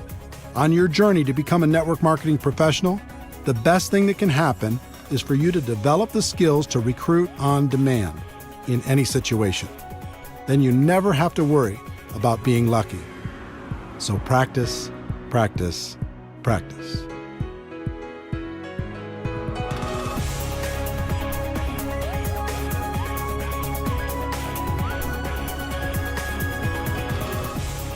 Chapter 6, Skill Number 3, Presenting Your Product or Opportunity to Your Prospects. We've talked about the first two skills of identifying prospects and inviting them to learn more about your product or opportunity. As you've learned, you'll be inviting them to review a tool or attend some sort of event. If they are reviewing a tool by themselves and you're not around, there's nothing for you to do. Just follow up when you said you would. If you're physically with them, there are some things you need to understand, and one of the biggest is you are not the issue. This was a tough one for me to accept. When I first got started, I read everything I could, listened to everything I could, and attended all the training sessions I could. I thought the most important thing I could do was become an expert on all the facts associated with my company. So if anyone asked me any questions, I'd be right there with the answers. Sounds logical, right? I would sit down with someone and say, "Let me tell you all about our products. Let me tell you all about our company. Let me tell you all about our compensation plan. Let me tell you all about our incredible support system." There are big problems with that approach if you want to build a large and successful organization. For me, the first problem was, no matter how much I learned, there would still be questions that stumped me. And since I was presenting myself as the expert, if I got stumped, that might make the prospect question the whole opportunity. The second problem was, most of my prospects knew I wasn't an expert. So when I came to them and presented myself as an authority figure, they knew it wasn't true. It actually made them more skeptical. The third problem was, even if I was successful at becoming an expert, the other distributors in my organization didn't necessarily have that same desire or willingness to learn. As a result, I was the go-to guy for every single presentation. There's no way to create an organization that will duplicate with this approach. And without duplication, network marketing is just a job. In the early days, that's what network marketing was for me. A job. I had no duplication because I made myself the issue. But I was determined, and I started to observe and take careful note of how the most successful distributors did their presentations. The pros never made themselves the issue. More than that, they never presented themselves as an expert. They acted as a consultant who connected the prospect to tools, events, or other distributors to help them become educated. If the prospect asked a question, they would guide them to the answer, but they wouldn't give the answer directly. This baffled me until I started to comprehend duplication. The pros knew they could sign the person up by dazzling them with their knowledge and experience, but they also knew it would take a long time for their new distributor to do the same thing. So they came up with a simpler approach. It was around this time I heard a concept that has stuck with me ever since. In network marketing, it doesn't matter what works. It only matters what duplicates. This should be a guiding principle for every network marketing professional. The pros use tools instead of their own wisdom. The pros use live events instead of their own presentations. The pros use other distributors to give the facts instead of giving them themselves. The pros don't present themselves as experts. They just invite people to learn more about the product or opportunity and let the third-party resource provide the information. The pros bring passion, enthusiasm, excitement, and belief. If you ever watch a pro at work, you'll see a fire in them that's contagious. Make passion, enthusiasm, excitement, and belief your priority. Then invite professionally and let the third-party resource do the rest. In addition to learning how to effectively present your product or opportunity during your personal recruiting efforts, it's also important to learn how to present your opportunity to groups of people. I've heard it said, and I think it's true, the person with the marker makes the money.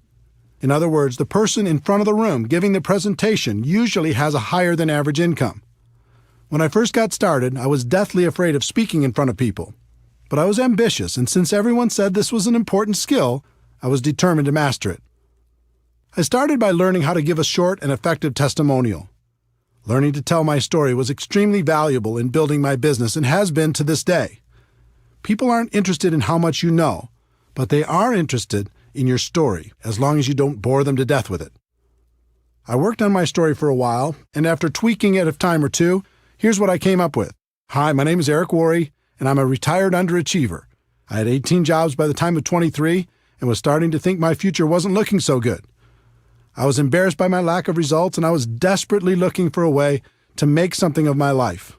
In January of 1988, I was introduced to network marketing, and it has changed my life.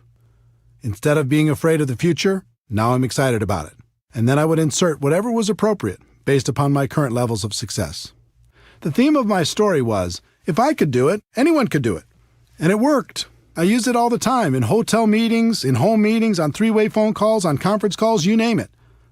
No matter what your background is, you can craft a compelling personal story. I've found every good story has 4 elements. 1, your background. 2, the things you didn't like about your background. 3, how network marketing or your company came to the rescue. And 4, your results or how you feel about your future. Take some time to create your story and start telling it every chance you get. Next, I decided to master my company's opportunity presentation. Again, the concept of modeling successful people came into play. The top earner in my company was extremely powerful and effective. In addition, he did the same exact presentation every single time, just about word for word. So I recorded his presentation and transcribed it by hand onto a legal pad. When I completed that step, I recorded my own voice doing that presentation. I did it word for word, same story, same jokes. Everything was his exact presentation. After I was done, I played it back, and it was terrible. My voice had no energy, I was boring, I hated it. So I recorded it again and again and again until it was acceptable. In the end, I had an audio cassette with my presentation on it. And I listened to it over and over in my car. I'll bet I listened to that presentation 500 times. And by that time, I had it memorized. I knew it backwards and forwards. I could start from any part of the presentation and take it from there. You would not believe the confidence this gave me. I went from being afraid to do the presentation to actively looking for opportunities to give it. I did the presentation on conference calls, in home meetings, on three-way calls, and any place else I could find. I became a regular presenter at our local meetings and continued to move up to bigger and better venues, even being asked to speak at company conventions. For me, the evolution of becoming a presenter went through several stages. 1, learning my story. 2, learning the standard opportunity presentation. And 3, learning different training presentations. One big defining moment as a presenter came in 1993. I was 29 years old and starting to make a name for myself in network marketing. I was having a conversation with the CEO of the company and the #1 distributor at that time. I can't remember exactly how the topic came up, but I recall saying something to the CEO like, well, he, the top distributor, might be a better networker than I am right now, but I can outspeak him any time. It was meant as a joke, but the CEO raised his eyebrows and said, okay, son, I'll tell you what. We have our big convention coming up. Over 14,000 people will be in attendance. I'll give you both the same amount of time, and we'll have a private contest. I'll handpick a few judges, and they'll vote on who did a better job. Wow. Now I was really on the hook. I wasn't a huge leader. I didn't have as big an organization or reputation at the time as the top earner, so I did the only thing I could control. I started to prepare like my life hung in the balance. I chose a theme. I wrote my talk, and I rewrote it over and over. I did research. I practiced. I recorded myself doing the speech. I did everything I could possibly do. When the day came, I'd never felt so nervous in my entire life. Talking to 14,000 people is like talking to an ocean. But my preparation served me well. I steadied my 29-year-old insecure self and delivered. The response was overwhelming. The crowd went wild, literally. I felt numb when I walked off the stage as they were still cheering and sat there while the top earner gave his speech. He did a fine job, but I have to admit to you, it felt so good. to have the CEO come up and congratulate me for winning our private little contest. It was definitely a defining moment. That speech was lost for a very long time, but a copy was recently discovered. If you'd like to hear it, we'll include it at the end of this chapter. My voice sounds quite a bit younger, but it's still me. To summarize this skill set, remember a few important things. 1. When you're prospecting, you're the messenger, not the message. Get yourself out of the way and use a third-party tool. 2. Learn to tell stories in a way that will make your prospects curious to hear more. And 3. When it comes to presenting in front of a group of people, preparation is key. When you're prepared, it's fun. And as promised, here's my speech talking in front of 14,000 people as a 29-year-old young man.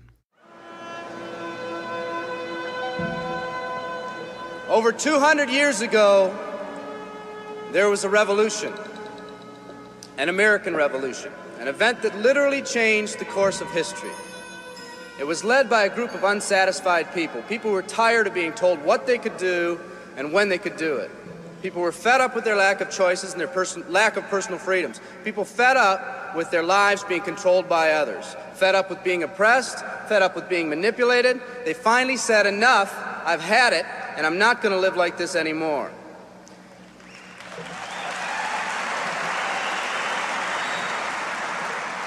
Our ancestors were people that took full responsibility for what happened to them. It was that spirit that ignited a country and formed what is now a giant in the free world. I have a question for you. Where's that spirit today? It's time for another revolution. Let me explain one of the laws of the universe. It's called the law of use, and it says simply this: whatever you don't use, you lose. Lack of use causes loss. Ambition unused declines. Faith unused decreases. If you don't use your skills, you lose your skills. If you don't use your freedom, you lose your freedom. Freedom does not come automatically. It's not attained and then handed down to us as an inheritance. It must be achieved each day. At the turn of the century, in the year 1900, less than 10% of us worked for other people or the government. Over 90% of us were self-employed. We were an independent people. In 1980, only 80 years later, over 90% of us worked for the other people or the government. Less than 10% of us were self-employed. We changed from an independent people to a dependent people. We'd slowly shifted from a people who took full responsibility for everything that happened to them to a people who've become talented and practiced at the art of blaming others for their problems.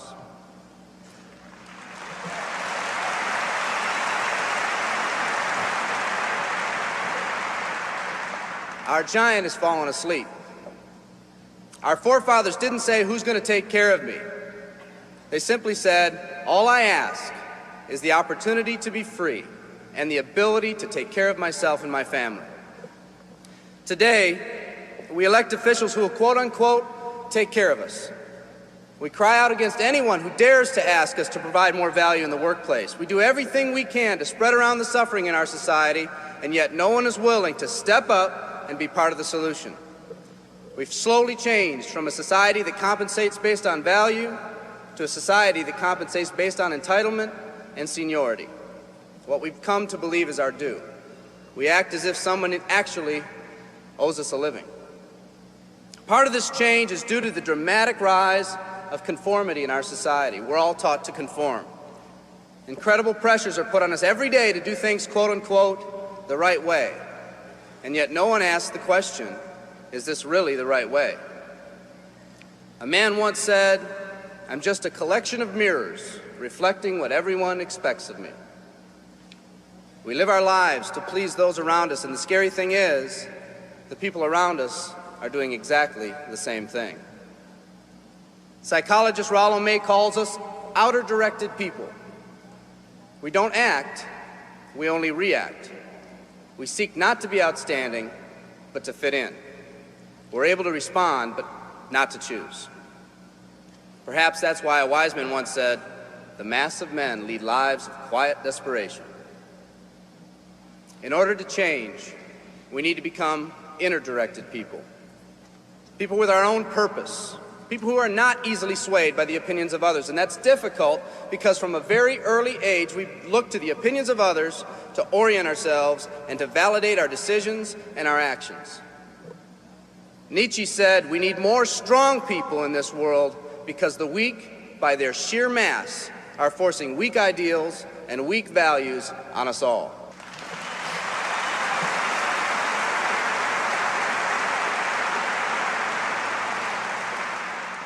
Today's massive social and economic changes are waking this slumbering giant. Some people may not be ready right now for the changes happening today in today's society. It doesn't matter if they're ready or not. An old proverb says, if a man wants his dreams to come true, he must first wake up.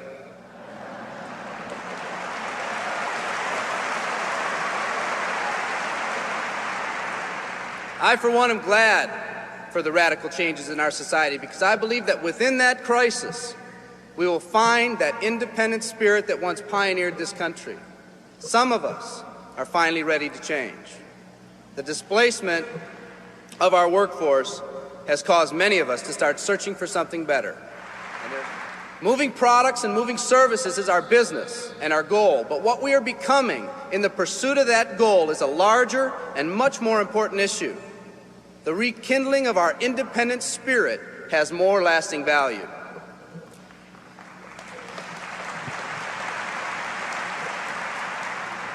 There's no more noble a business than the business that encourages the development of people. Every living organism has one and only one central need in life, to fulfill its own potentialities. The acorn becomes an oak, the puppy becomes a dog, and that's all that's required of the oak and the dog. But the human being's task in fulfilling his or her nature is much more difficult. The reason is, unlike any other living creature on this planet, you've been given the dignity of choice. You'll not grow like a tree. You'll grow only as you plan and choose to grow. When a person chooses to live, two things happen. First, assuming responsibility for themselves takes on a whole new meaning. They accept responsibility not as something they've been saddled with, but as something they themselves have chosen.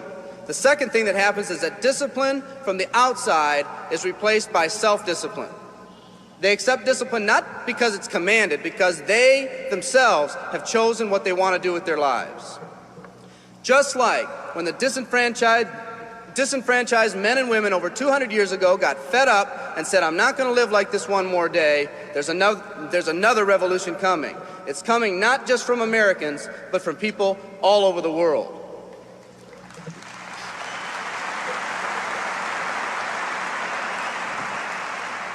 It's coming from people who've been oppressed in meaningless jobs, from people who've been unjustly held back, from people who've been slighted or ignored, from people who've had their hopes crushed time and time again by the circumstances around them, from people who've been playing in a game where the rules weren't the same for everyone, from people whose dreams have almost died by the methodical dripping of negative and pessimistic forces, people who've just been waiting for the right opportunity to present itself, an opportunity that they could hold on to, believe in, a place where people believed in them.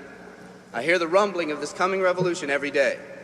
The old rules are changing, and society is finally ready for that change. Will people try to persuade you not to rise up? Yes, they will, and sometimes with the best of intentions. But we must fight anyone or anything that tries to influence us against our freedom. And they'll try. Believe me, they'll try.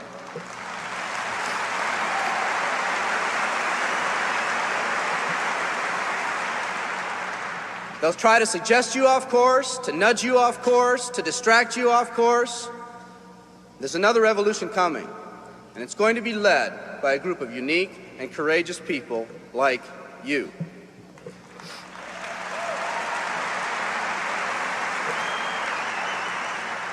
People who've had it with the way things are. People who've picked out their mountain in life and said, I'm going to the top. And if someone tells you you can't climb mountains, you don't have any experience. You tell them, I'm going to the top.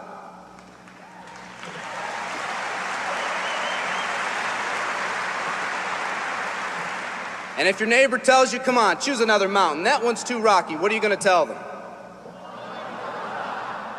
And if someone tells you, let's go over here where it's not so steep, what are you going to tell them? And if someone says network marketing, what are you going to tell them? And if your friend tells you, come on, let's climb this one, that one's too slippery, what are you going to tell them? If anyone tells you you can't go up, it's too rocky, too steep, too slippery, you say, listen here, I'm going up. You're either going to see me waving from the top or dead on the side. I'm not coming back.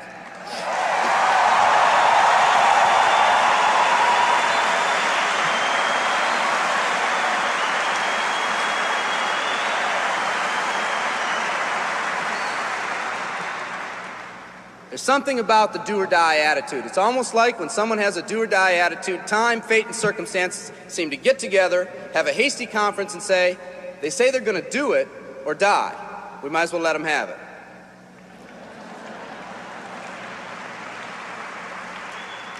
The people in this arena are special. You're special because you've already rekindled that independent spirit.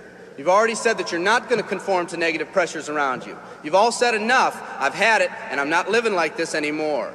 You are the people who want to set big goals and aspirations for yourselves and your families. People who want to live in a country where families are brought together again instead of being torn apart. People who want a country where once again owning your own business and controlling your own destiny is commonplace.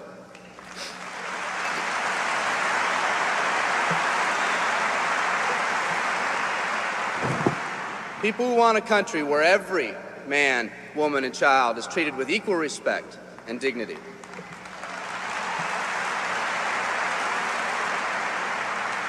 People who will pay any price so their families will not live with the legacy of maxed out credit cards and unfulfilled promises.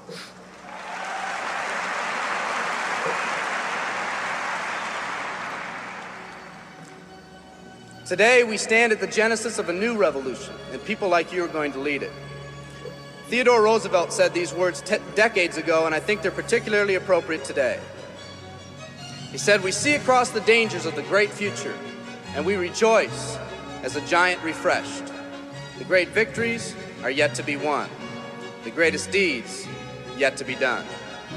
I've dreamt of a company that can give us the opportunity to make these dreams come true, by allowing us all to fulfill our own true potential. I love you all. Thank you very much."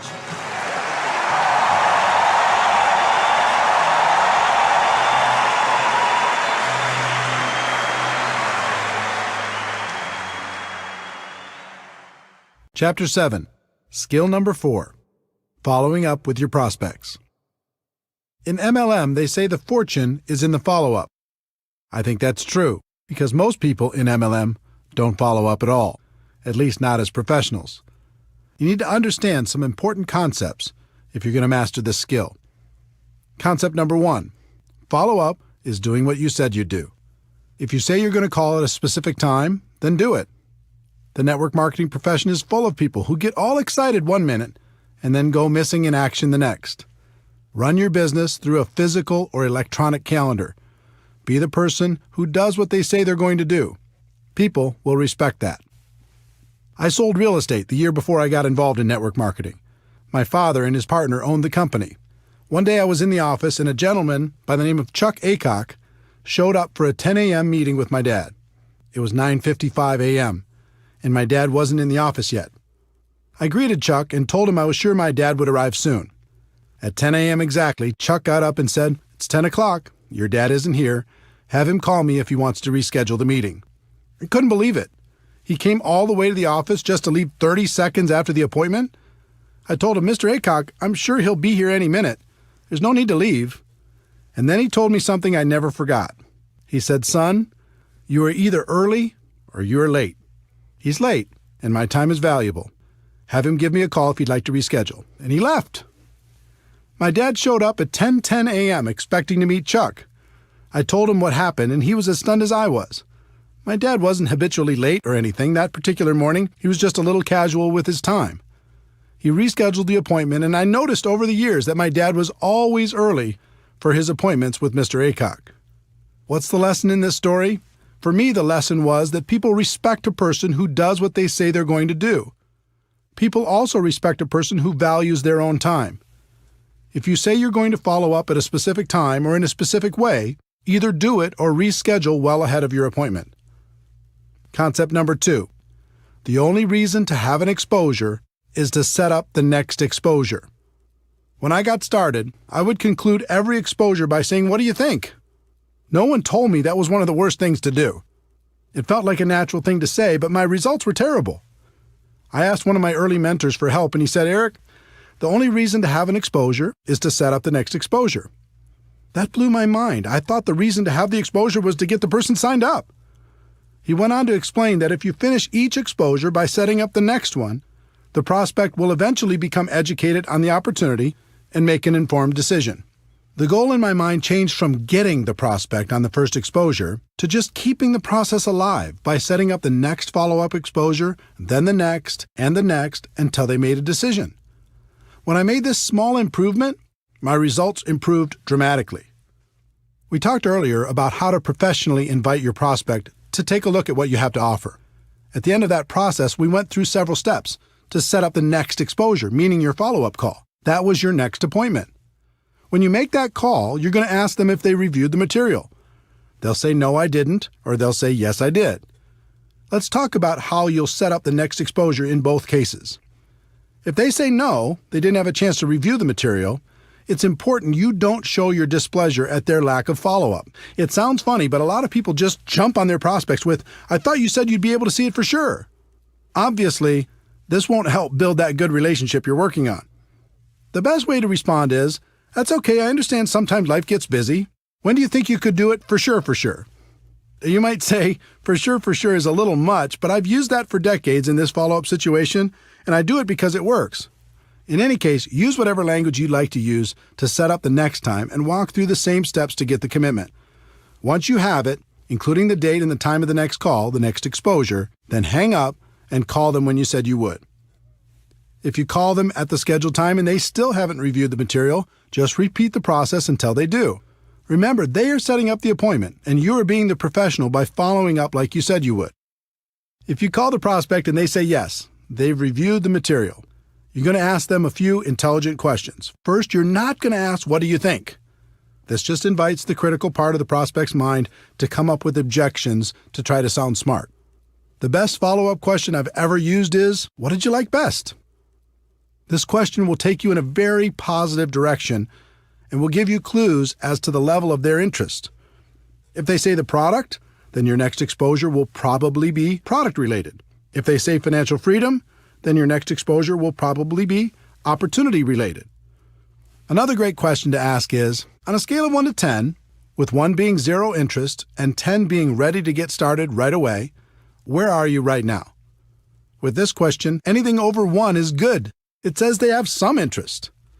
Most of the time, you'll get something like a 5 or a 6. No matter what number they give you, all you're going to do is ask them how you can help them get to a higher number. Usually that answer will go along the lines of how they answered, "What did you like best?" If the answer is very positive and the number is fairly high, you can go directly into the closing process. We'll cover that in the next section. If it isn't an obvious green light, then you just schedule the next exposure. They might want to try the product, so you help them do that and set up a follow-up date, a time to call them, and check on the experience, the next exposure. They might want to understand the compensation plan, so you set up a time to get together and review it, the next exposure. They might want to talk with their spouse, so you send them home with materials they can share with their spouse and set up a date and time when you'll follow up, the next exposure. Whatever it is, you never finish one exposure without setting up the next one. Never. If you do, it's over. That's what used to happen to me at the beginning. I would have someone look at the opportunity. When they'd done that, I'd say, "So, what do you think?" They'd usually mumble something like, "I'll let you know," or "I'll get back to you," or "I need to think more about it," or something similar. And poof, they were gone. Then when I tried to call them back, I was just bothering them. The whole thing felt uncomfortable. Once I changed to never finishing one exposure before setting up the next one, everything changed for the better. I was being professional. I was in control. The prospect had more respect for me and for the opportunity. All of this happened from this one small change in mindset. Concept number 3. It takes an average of 4 to 6 exposures for the average person to join. When people don't understand that the only reason for an exposure is to set up the next exposure, They put too much pressure on their prospects and on themselves. In the some will, some won't, so what next MLM culture, people hammer on a person once, and if they don't join right away, they move on and never follow up.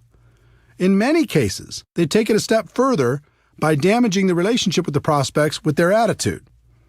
Professionals understand that it takes an average of 4 to 6 exposures for a prospect to become involved. Their goal is education and understanding. It's hard to educate someone in one exposure, so they take them from exposure to exposure to exposure, knowing it will eventually sink in. Through that process, they also build a stronger relationship with the prospect. They strengthen the friendship. That helps build trust, and people enjoy working with people they like. 4 to 6 exposures is an average, which means that for every person who joins on the first exposure, there's going to be a person who takes more than 10 exposures to join. You just never know. Some of the best people in network marketing were prospected for years before they finally made the decision to take part in the opportunity. Keep your urgency, but have patience. Concept number 4. Condense the exposures for better results. Posers prospect someone once and move on. Amateurs prospect someone through several exposures over time. Professionals condense those exposures into the shortest time possible. People are busy. They're constantly distracted by life. When you're approaching them to take a look at something new, it's important to keep their interest. The best way to do that is to stack the exposures as closely as possible. If you go slow, you might start by having them check out a video, then a few weeks later have them listen to a conference call, then a month later have them attend a webinar. Then after another month, invite them to a 3-way phone call with you and another distributor. This slow process is difficult because between each exposure, they tend to get distracted by life. It can almost be like starting over every time. On the other hand, if you have them check out a video, then join a conference call, then try the product, then get on a webinar, then participate in a 3-way call, then come to a live meeting, or whatever combination of exposures you use in your company and do it all in 1 week, you give them the opportunity to really think about how this could change their lives. Questions and objections. At every step in the recruiting process, you'll come across questions and objections. This is natural. A lot of the time, your prospect will just be bringing them up to sound intelligent. They don't want to seem easy, so they throw out objections to feel better. How you respond is extremely important. If you act defensive, you'll plant a seed of doubt in their minds. If you act offensive, you'll chase them away. Remember, our goal is education and understanding. It's not to win an argument. Our job is to help blind people see. When someone brings up a negative question, or if they offer you an objection, all they're really doing is helping you to identify one of their blind spots. It's helpful to know what these are so you can assist your prospects in eliminating them. I'm going to give you some specific tactics to help overcome objections, but the thing I want you to remember and spend more time focusing on are concepts. Tactics come and go. Concepts are timeless. I found that objections fall into one of 2 categories. The first is the prospect's limiting belief in their abilities. They aren't sure they can be successful. The second is a limiting belief in network marketing. They aren't sure network marketing will help them achieve their goals in life. For both categories, one of the best concepts is empathy, how you relate to people. And the best way I know to relate to people is to let them know you're just like they are. You had the same doubts, the same questions, the same fears, and you overcame them. Believe it or not, your story and the stories of others will do more for you in overcoming objections than anything else. There's an old tactic called feel, felt, found. It works with the concept of empathy. When a prospect offers an objection, you respond with, "I know how you feel. I felt the same way. But here's what I found." You can use that quite literally and with great success. You can also modify it based upon your story and your prospect. When prospects have a limiting belief in their abilities, the common objections in this category are, "I don't have the money. I don't have the time. It's not my thing. I'm not a salesperson. I don't know anyone. Or I'm too old, too young, have no experience, etc." Some people teach fancy approaches where you make yourself seem smart and the prospect seems stupid. "You don't have any money? Do you have a cable bill? Do you have a cell phone? Do you ever go out to dinner? You have lots of money. Come on, wake up." Or, "You don't have the time? How long do you want to have that reality in your life?" You have to change if you want your life to change. How does it feel when you hear that? How would it feel if someone were to say it to you? Pretty bad, right? A better approach is to relate to the person and tell your story. When a person tells me, I just don't have the money right now, I respond, I had the same exact challenge. I didn't have enough money to pay my bills, let alone start a new business. But when I thought about it, I realized if I didn't have enough money to pay my bills now, how was I going to change that in the future? I was tired of being behind. I was tired of scrambling. I wanted more out of life. So you know what I did? I found a way. And it was the best decision I ever made. Let me ask you something. If you really felt this was a chance for you to take control of your financial future, do you think you could find a way to make it happen? 9 times out of 10, they would agree they could find a way. Again, forget the exact words and focus on the concept. I told them I was the same as they were, with the same objection. I told them about my pain, and I told them I found a way to solve it. As a result, we bonded. We related to each other. We were in the same boat with the same hopes and dreams. And if I didn't have a personal story that would compare with theirs, I would tell another person's story. There are plenty of stories inside your company that can relate to virtually every situation. So when a prospect tells you their objection, you can say, I know what you mean. I have a friend who had that same exact problem, and let me tell you their story. Can you see how that approach would work with all the objections based on a person's limiting belief about themselves and their lives? The concept is simple, it's proven, and the results are amazing. When people have limiting beliefs about network marketing, this category includes, is this MLM? Is this one of those things? Is this a pyramid scheme? I'm not interested in MLM. I don't want to bother my friends. And how much are you making? Let's start with the one that strikes fear into the hearts of most people in our profession. Is this MLM? Or variations like, is this one of those things? Or is this a pyramid scheme? Or I'm not interested in MLM. Some people go a little crazy when they hear this question. They say, pyramid scheme, like every corporation in the world, like the government? You mean that? Instead of going crazy on your prospects, it's important to understand where this question comes from. My experience has shown me that they usually knew someone who joined with no success, or else they've done it themselves. Usually they just purchased a virtual lottery ticket like I described earlier and it didn't pay off. This scenario represents well over 90% of the people who will ask this kind of question. The rest of them have heard of opportunities like this and are rightfully skeptical of the promise of getting rich quick. If they ask this kind of question with any sort of emotion, I know they've been involved at some point. So I say, wait a minute. You have a story. What happened? Were you involved in network marketing at some point? Then just let them tell you their story. It opens them up. It lowers their defenses. And it allows you to ask some questions about their experience. Let me give you a typical example. I'm going through my invitation process when the prospect says, wait a minute, is this MLM? And they say it with emotion. I reply, oh, you have a story. Did you try it out at some point? What happened? They say, yeah, I joined a company a few years ago, bought some product, and lost my money. I reply, what do you think was the reason you didn't have success? They say, well, my friend talked me into it. I didn't have a lot of time, and I thought more people would join right away, but they didn't. I guess I just lost interest. I reply, do you think you really gave it a fair shot? They say, no, not really.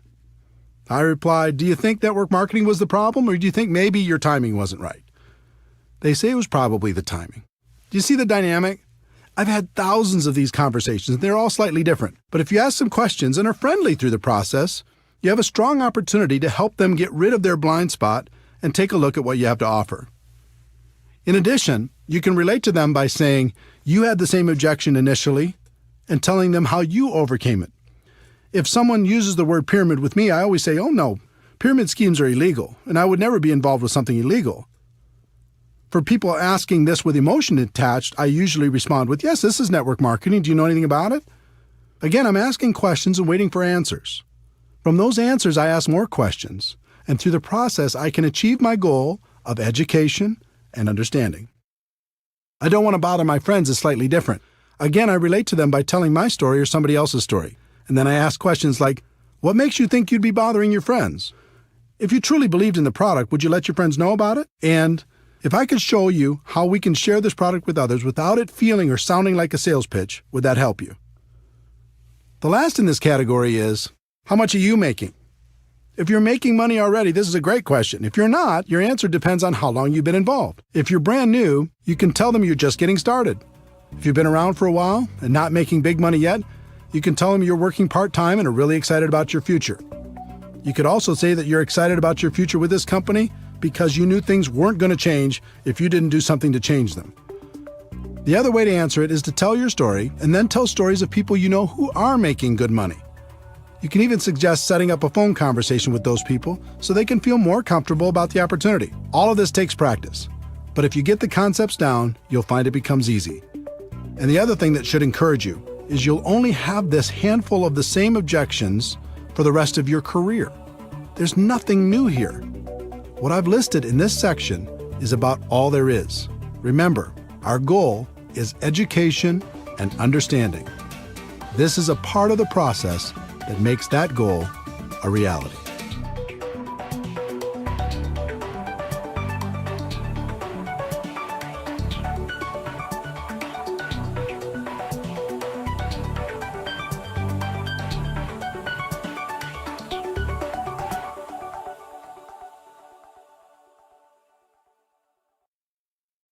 Chapter 8.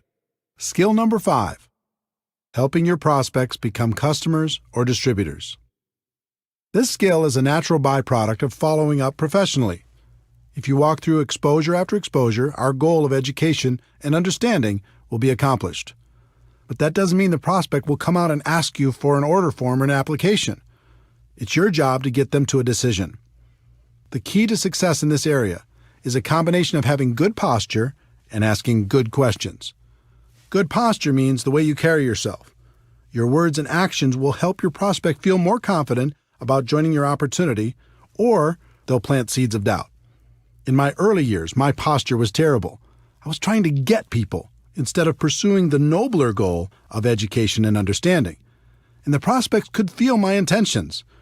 I was very emotionally attached to the outcome. You could even say I was needy.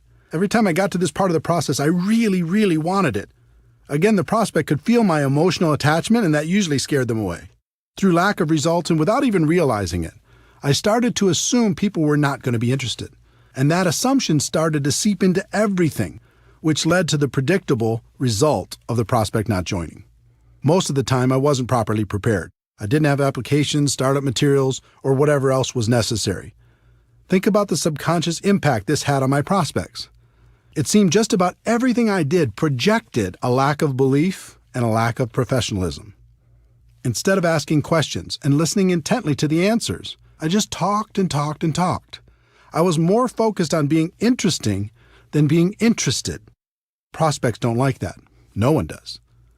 So again, I followed the pattern of modeling the professionals. I watched what the best closers did and began to copy them. I interviewed the top performers to figure out what they did differently, and slowly, I started to see the flaws in my own approach. First, I learned that professionals are emotionally detached from the outcome. In other words, their goal is education and understanding while helping a prospect make a decision that would positively impact their lives. They're the opposite of needy. They aren't trying to get anybody.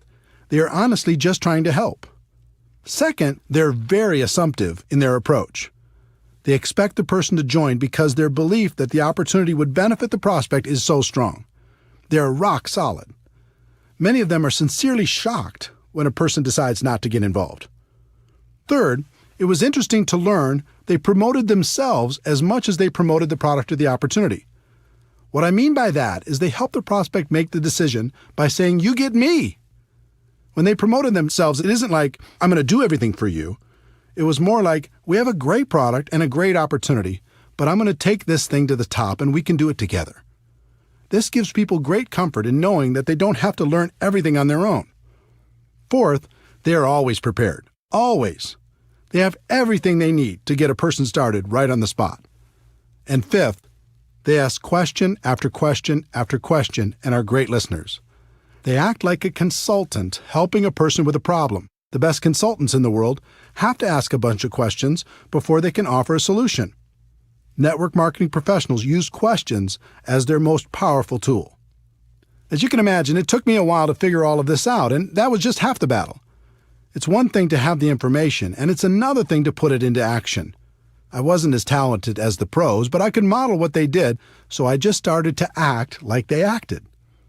I acted emotionally detached. I really wasn't at the beginning. I started to act very assumptive, that people would join. I really wasn't at the beginning.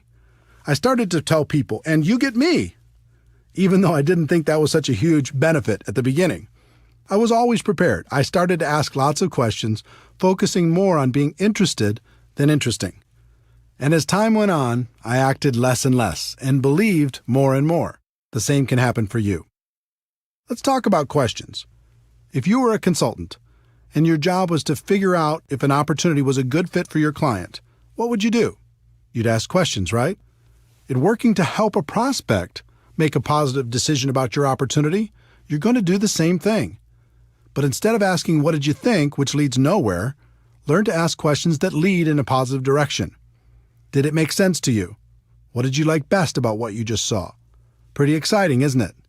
Can you see how this could be an opportunity for you? Of these examples, the one I use most is, what did you like best? The answer to that question is almost always positive, and it gives you clues as to the area in which they're most interested. Then I like to say, let me ask you a question on a scale of 1 to 10, with 1 meaning you have 0 interest and 10 being you're ready to get started right now. Where are you? They'll give you a number. And it's usually obvious from their number that they either need more information before they'll make a decision or they're leaning towards getting started now. If you feel they need more information, just guide them to the next exposure that will help them the most. But if you feel they're ready to get started, then ask a series of 4 questions. This 4-question close has produced strong and consistent results over the course of my career. If you learn it and use it, you'll be amazed at how many people you can help. Question number 1. Based upon what you've just seen, if you were to get started with this company on a part-time basis, approximately how much would you need to earn per month in order to make this worth your time? Instead of asking this question, most distributors say things like, how'd you like to make $10,000 a month? Don't do that. Instead of prescribing what you think they want, just ask them what it would take to make it worth their time and wait for their answer. Question number 2. Approximately how many hours could you commit each week to develop that kind of income? Now they have to go inside their head and check their mental calendar to see how much time they would invest to get that kind of money. Question number 3. How many months would you work those kind of hours in order to develop that kind of income? This question makes them think about their level of commitment if they want the income from question number 1. Question number 4. If I could show you how to develop an income of, their answer to question number 1, per month, working, their answer to question number 2, hours a week over the course of, their answer to question number 3, months, would you be ready to get started? Most of the time, you'll get a positive answer to this question. And when people say, sure, show me how, you can pull out your compensation plan and sketch out a reasonable game plan to achieve their goals. There are rare occasions when people will give you unrealistic numbers. They might say they want $10,000 a month working 2 hours a week for 1 month. Doesn't happen often, but it does happen. If you face that situation, you act as a consultant and say, I'm sorry, but your expectations are way too high. You can get to $10,000 a month, but it'll take more hours and more months than you're willing to commit. If you're willing to change those expectations, we can talk. If you don't get a positive answer to the 4 questions, that's okay. That means the prospect will need to have more exposures before they're ready. Schedule the next one and repeat this process when you're done. This skill will take practice, but it's a skill that will serve you for the rest of your career. If you're tired of having too many people thinking about it and not enough taking action, this will help.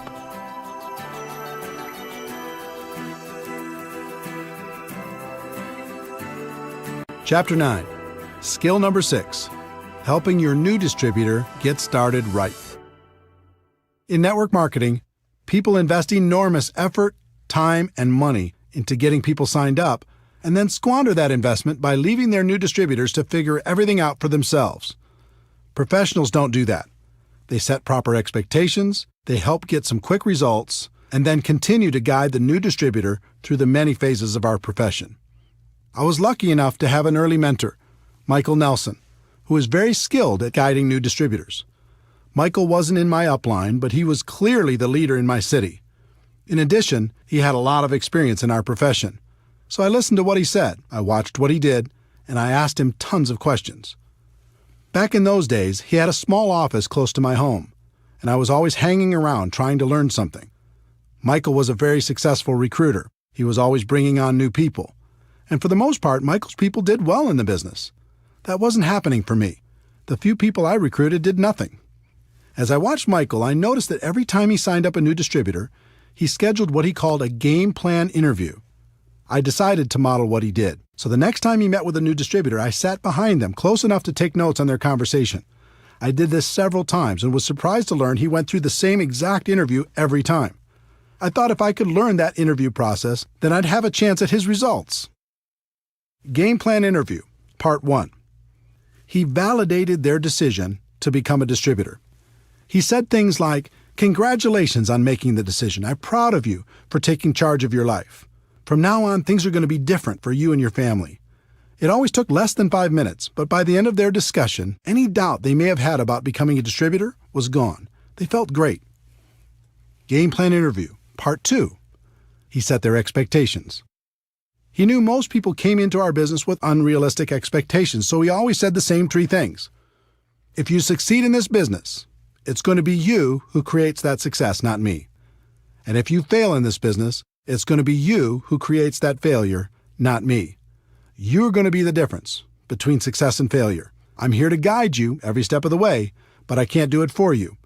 I'm here to work with you, but not for you. Wow, this was a radical concept and so different from the conversations I had when I got a person started. I said things like, "I get paid from what you produce, so essentially I work for you." Well, what kind of expectation do you think that set in the new distributor's mind? I'd also say, "We are going to build a business together," when that wasn't really true. They needed to build a business. I could be a resource, but I couldn't do it for them. The next thing he said was, "My job is to help you become independent from me as quickly as possible. Do you agree that that's a good goal?" Again, this was radical, but it made sense. Up to that point, I had a group that was extremely dependent on me. They only did something when I pushed. But Michael had a group that produced on their own without his constant help. He had duplication and freedom. I didn't. This set the relationship up so Michael would be the teacher for his group and not the slave. He could show them the skills, and then they could independently build from that point forward. The third thing he said was, "There will certainly be ups and downs as you build your business. There'll be good times and bad times. I'll know when you're in one of the bad times, when you aren't calling me, you aren't showing up for meetings, you aren't on the calls, if I start hearing excuses, that sort of thing. When that happens with you, and it happens with everyone, how do you want me to handle that? Do you want me to leave you alone? Or do you want me to be persistent and remind you why you made this decision in the first place?"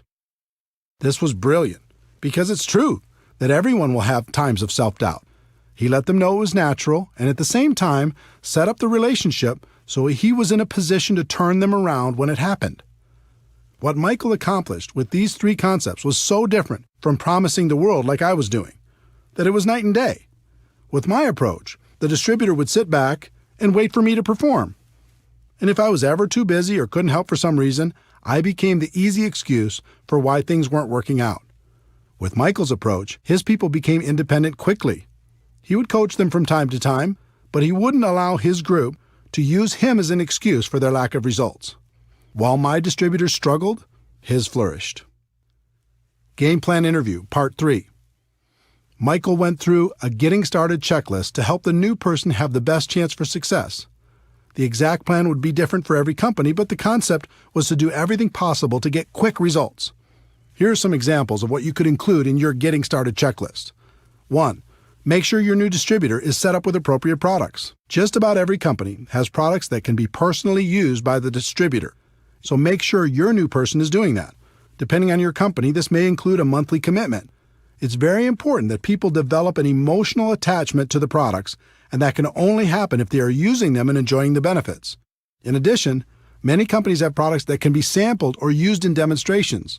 In that case, new distributors should have an appropriate supply so they're properly prepared.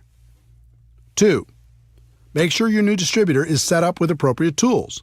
We've talked about the importance of third-party tools in building a large and successful network marketing business. Your new distributor needs to be prepared to help their prospects with the tools that will professionally take them through the exposure process. 3. Make sure your new distributor gets connected. Show them how to find things on the company website, where the upcoming events are being held, when the leadership calls or webinars are being conducted, etc. Remember, our goal is to help them become independent as quickly as possible. This is an important step in making that goal a reality. 4. Make sure your new distributor has a basic understanding of the compensation plan. They don't need to know it in detail at the beginning, but they should at least understand the key points and what will happen financially as they move through the first few levels. 5. Make sure your new distributor has a fundamental understanding of how to properly invite their prospects to understand more about what they have to offer. You can save them from running out there and talking their heads off with little or no results by giving them a brief overview of how and why a professional invitation process works. Game Plan Interview, Part 4. Michael helped the new distributor create a game plan to get through the first few ranks and challenged them to do it quickly.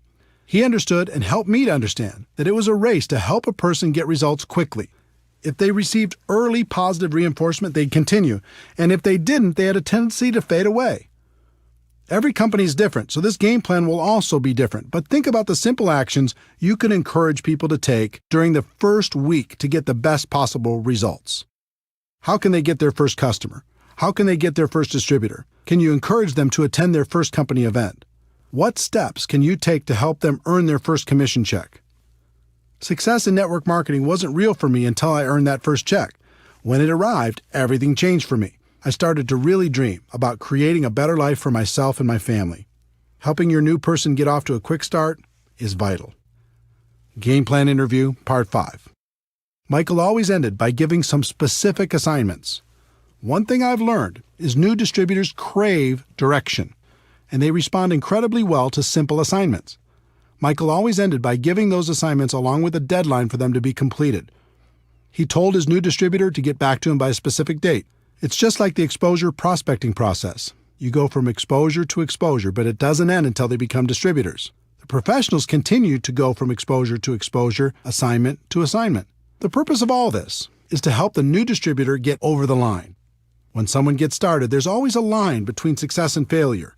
On one side of the line, it's easier to quit than continue.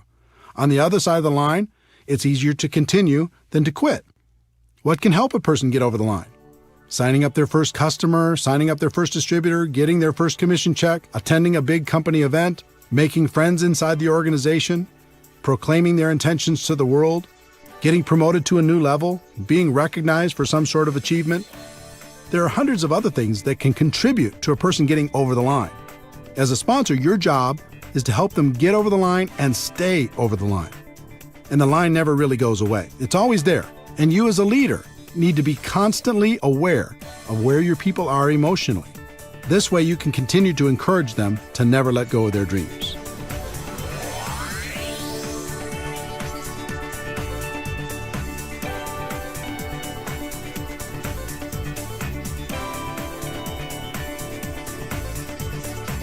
Chapter 10. Skill 7. Promoting events. In network marketing, meetings make money. It's just that simple. Yes, technology can help us connect with people in ways that are becoming more and more efficient, but nothing replaces face-to-face interaction. Meeting people one-on-one, in small groups, or at local or bigger events will have a huge impact on the long-term success of any network marketing organization. But one particular type of event is the most powerful, and that is the destination event. It might be a company-sponsored event or one put on by your upline leadership, but a destination event is one where most of the attendees travel to a different city, stay at a hotel, and participate in a conference or convention. Some try to argue that the destination event is dead in the new technology world and people won't travel for these things anymore. All I can tell you is those people aren't top earners in our profession.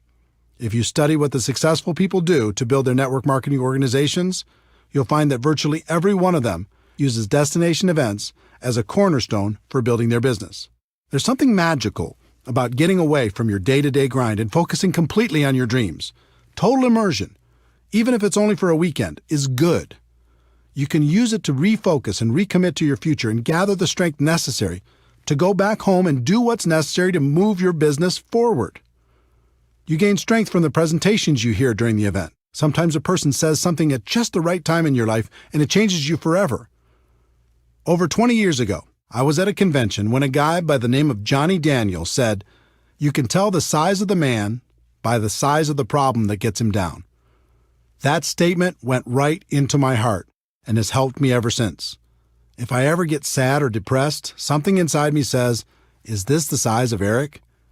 I answer no, pick myself up, and get moving again. I've had hundreds of those moments over the years at destination events. I gave up blaming at an event. I decided to become a professional at an event. I realized no one could stop me at an event. I decided to go to the top at an event. In fact, as I think back, I can't think of a single significant moment in my network marketing career that didn't happen at an event. They're that powerful. In addition to gaining strength from the presenters, you'll also receive incredible validation of your decision to be involved. It's a concept called social proof, and it's very important. As human beings, we're wired to seek proof from sources outside of our own thoughts and experiences. At a destination event, you'll see lots of other people who've made the same decision you have, and that feels good. Also, you'll see how some of them have overcome their fears and gone to the highest levels in your company. You start to think, if they can do it, maybe I can do it too. There's also some positive peer pressure involved. Most destination events include recognition programs: who won the contest, moved to the next rank, earned the top income, or spoke from the stage. When I went to my first event and I saw all the people walking across that stage, I had one thought: the next time, I'll be walking across that stage. It was inspiring that so many people had accomplished what I hadn't done yet. It made me think I could do it, and it made me work on a plan to make it happen. In addition to being inspired, I also didn't want to show up at the next event without some improvement in my business. That positive peer pressure helped me face my fears and make it happen. Overall, the sense of community at a destination event is comforting. We all live in a world filled with ignorant people when it comes to network marketing. That can be discouraging at times. But when we go to a big event, suddenly we're surrounded by people who think like we think. They have similar beliefs, hopes, dreams, aspirations, and positive attitudes. Spending time with this amazing group of people can literally fill us back up again, so we have strength for the next push. Once you understand how important destination events are to the success of your business, you need to learn how to effectively promote them to your organization. It's really simple. The more people from your group attend events, the more money you're going to make in our profession. Top leaders know exactly how many people are attending, and they make sure to grow that number at every new event. Think about it. Take two distributors, who each have a group of 100 people. Distributor A makes it a priority and gets everyone to attend every major destination event. Distributor B doesn't make it a priority, so only a handful attend. Which group is going to be more successful? It's not even a contest. The first step in developing a culture that promotes attendance at destination events is to personally be more committed than anyone else to attending and helping others make the same decision. That means you need to lead by example and never miss a destination event. When I first started in this profession, I didn't know how I was going to do it. I didn't have the money, and I couldn't afford the time. I had the same obstacles as everyone else. But something happened to me at my first event that changed everything. I scraped up enough money to get there, and it was a mind-blowing experience. The stage, the lights, the people, the stories, it was awesome. During one of the sessions, I stepped out to go to the bathroom, and when I came back to the entrance to the big convention hall, I found myself standing next to one of the top income earners in the whole company. It was like standing next to a celebrity. He had achieved what I wanted to achieve, and more. I stood there trying to think of something smart to say, and finally, I simply introduced myself and asked, "What's the secret?" Now, today I know there isn't a secret, and he could have said the same thing to me, but instead, he had a little compassion and gave me an important lesson that serves me to this day. He said, "Eric, do you see this room? It holds about 2,000 people. We have these events about 3 times a year. Here's the secret. At the next event, half of these people won't come back, but the other half that does will be making about twice the average of everyone else in the room. Your job is to be in the 1,000 people who come back, and it doesn't stop there. At the next event, half of those 1,000 won't come back, but the 500 who do will be making 4 times the amount of the average in the room. This continues from event to event. If you continue to come back, you'll end up being among the highest paid people in the room, and eventually, you'll even find yourself presenting on stage." I said, "That's it?" And he replied, "Eric, obviously you're going to have to continue to work on your skills in between events, but my experience has shown me that if you outlast people at our big events, you'll make it to the top." This was pretty simple for me to understand. I thanked him and made a resolution on the spot to never miss a big company event. It wasn't easy. Sometimes the event tickets alone were a problem. I made it a priority and found a way to buy them. Sometimes childcare was an issue. I relentlessly searched for babysitters until we found someone we could trust. Sometimes I struggled with how to get to the event. Instead of taking a nice, comfortable direct flight, sometimes I had to book one with 2 or 3 connections. Instead of flying, sometimes I had to drive, even piling into one vehicle with a group of people to get there. There were even times when I reserved a bus and recruited people in my area to share the ride. The point is, I made it a priority and I made it to the event, no matter what. As for accommodations, today I stay in a suite, but it wasn't always that way. At the beginning, I often shared a room with as many people as possible. Instead of room service, we'd go to the local grocery store and get food for inexpensive meals. And the minibar was strictly off limits. Bottom line, the advice I received all those years ago worked. Because I was ambitious and hungry, I figured out a way to outlast the people who were less committed. And just like that top income earner had told me, my income continued to grow with each event. On top of that, another strange thing happened. I started to feel different than everyone else. I started to feel like an Iron Man. I started to be proud of the fact that I was still standing when other people lost faith. So if you're more committed than anyone else to attending the destination events, that all-important commitment will serve you very well. Once you're fully committed, the next step is to grow the number of people on your team that attend with you. Most people announce the next big event to their group, sit back, and hope people register. Professionals understand there's a big difference between an announcer and being a promoter. Promoters make the event a priority in their group. They are relentless with their message. They tell stories that inspire people to action. They take nothing for granted and don't rest until people have registered. They paint a picture in people's minds about how great the event will be and the benefits of attending. One thing I learned long ago was to never buy someone's excuse, at least at the beginning. I can't tell you how many people started off by telling me the reasons they couldn't attend the next destination event, only to find out that their reason was just an excuse and wasn't really true. The problem with amateurs is they buy that first story, and that's the end of it. Person says, I can't get off work, or I can't afford it, or I can't arrange childcare, or who's going to watch my dog, or there's a birthday party that weekend. And the amateur says, oh well, it is what it is. I hope you can make it to the next one. The professional has a completely different mindset. When they hear an objection, they don't buy that story because they know it's probably not real, or at least not real enough. Instead, they work with that person to help them understand the meaning and importance of attending the event. Then they brainstorm with them to figure out a way to overcome their initial problem.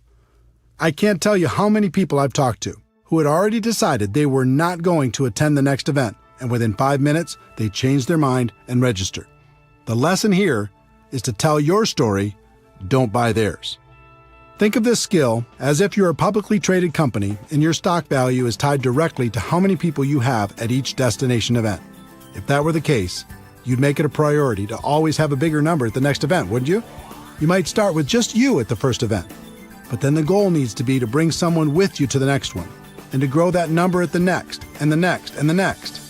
There's no such thing as a silver bullet in network marketing, but this skill is as close as it gets.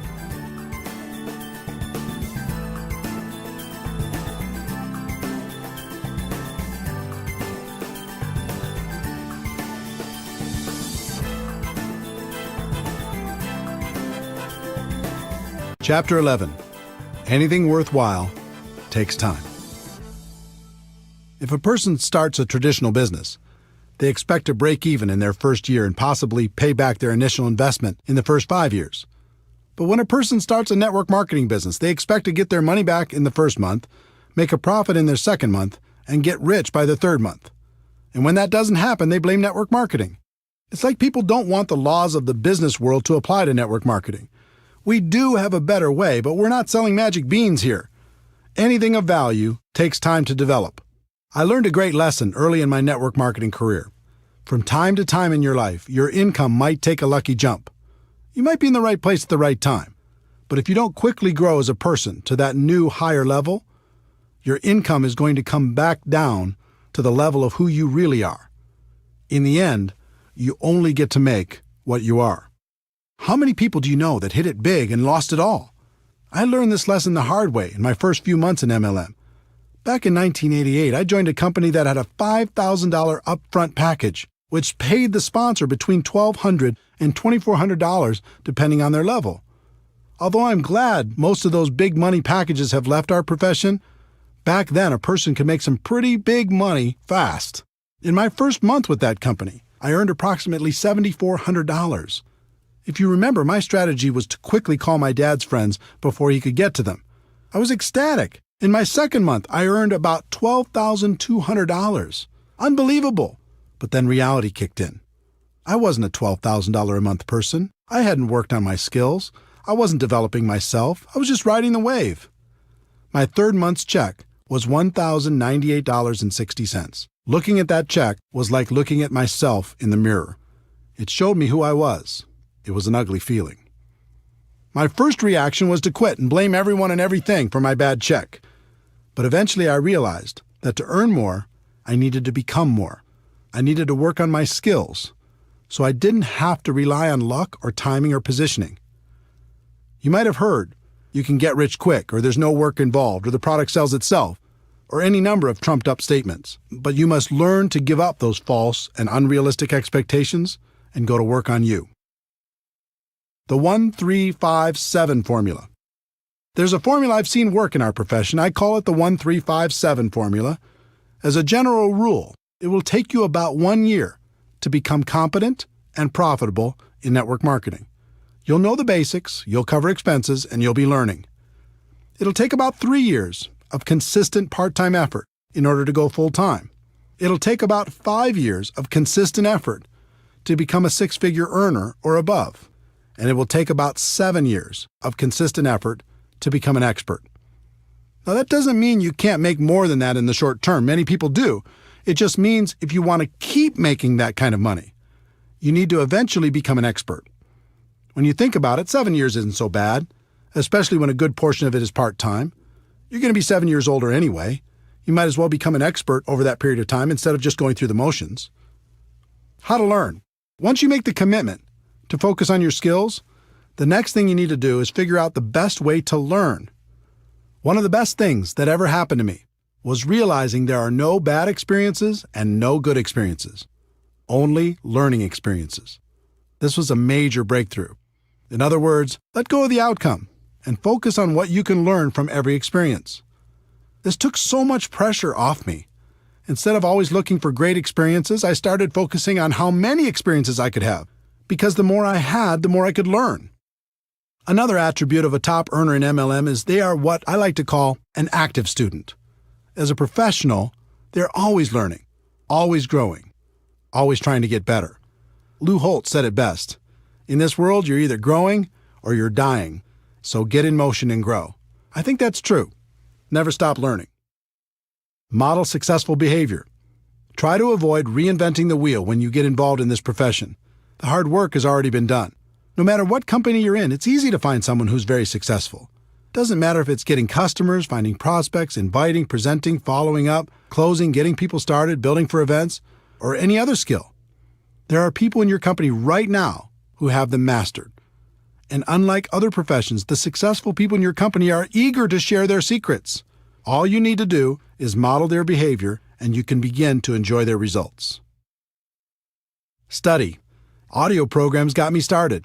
Back in 1988, someone gave me a bootleg copy of a talk Jim Rohn gave to the Shackley Company. It was called The Seed and the Sower, and it rocked my world. I bet I listened to that audio cassette in my car 500 times. From there, I did some homework on Jim Rohn and purchased his Challenge to Succeed audio program. Jim Rohn gave me hope, but more than that, he gave me direction in my continual personal development. That audio program launched my personal development journey. Through the years, I continued with dozens of different audio programs, all incredibly helpful in keeping my mind right. There's something magical about audio. It whispers in your ear, reminding you of your dreams, of your potential, and how to get there. In addition, it's repetitive. You probably won't read a book over and over, but you'll listen to an audio program over and over, especially if it's entertaining. And it seems like each time it's different, and it is because you're different. Jim Rohn also taught me to be a reader. No matter what you're trying to learn, there's someone who has devoted their entire life to the subject and is offering it to you for pennies. Take them up on that offer. In our electronics-focused, attention-deficit society, fewer people seem to read books. That's not true for leaders. Ask the top-earning distributors if they're readers. More importantly, ask them what they're reading. I wasn't much of a reader before I became a network marketing professional, but since 1988, I've read an average of about 4 books a month. Those books have shaped my life and my career for the better. Commit to just 10 pages a day, and you can read a 300-page book in a month. That's a great start. Video. Video is another source of great learning. Sometimes I like to watch training programs instead of just listening. It's part of the reason I decided to use video as my main focus at networkmarketingpro.com. I found if I created a short video with interesting information every day, people received tremendous value. If you'd like to check out hundreds of free videos, you can go to networkmarketingpro.com. It's free. Online. The internet has changed the way we learn and gather information. You can take advantage of online tutorials, watch online videos, attend online webinars, or even watch events live with streaming technology. Events. The best way I know to really internalize life-changing information is to attend live events. As I've already told you, most of my defining moments have come from events. On one side, there's always good information for a person who's listening. On the other side, when you eliminate all of the other distractions in life and just focus, like you do at an event, you have a chance to really hear. Both sides are good. Be careful of distractions. With all of the choices available to you in terms of studying your craft, now more than ever, you must be careful about what you allow into your mind. People everywhere will try to distract you with their latest and greatest breakthrough, and it can be very tempting to jump at all those opportunities. You should be focused on a very narrow range of skills: finding prospects, inviting, presenting, following up, closing, getting people started right, and promoting events. Make sure you master those skills before adding anything else to your to-do list. Take action. Almost all of the learning in MLM is in the doing. If you want to learn how to talk to people on the phone, then talk to more people on the phone. If you want to learn how to do a home presentation, then do more home presentations. You'll certainly figure it out. That doesn't mean you shouldn't continue to seek knowledge on the skill sets for success in MLM, but it does mean you shouldn't wait for complete knowledge before taking action. Part of the reason people avoid taking action is they're afraid they'll be embarrassed.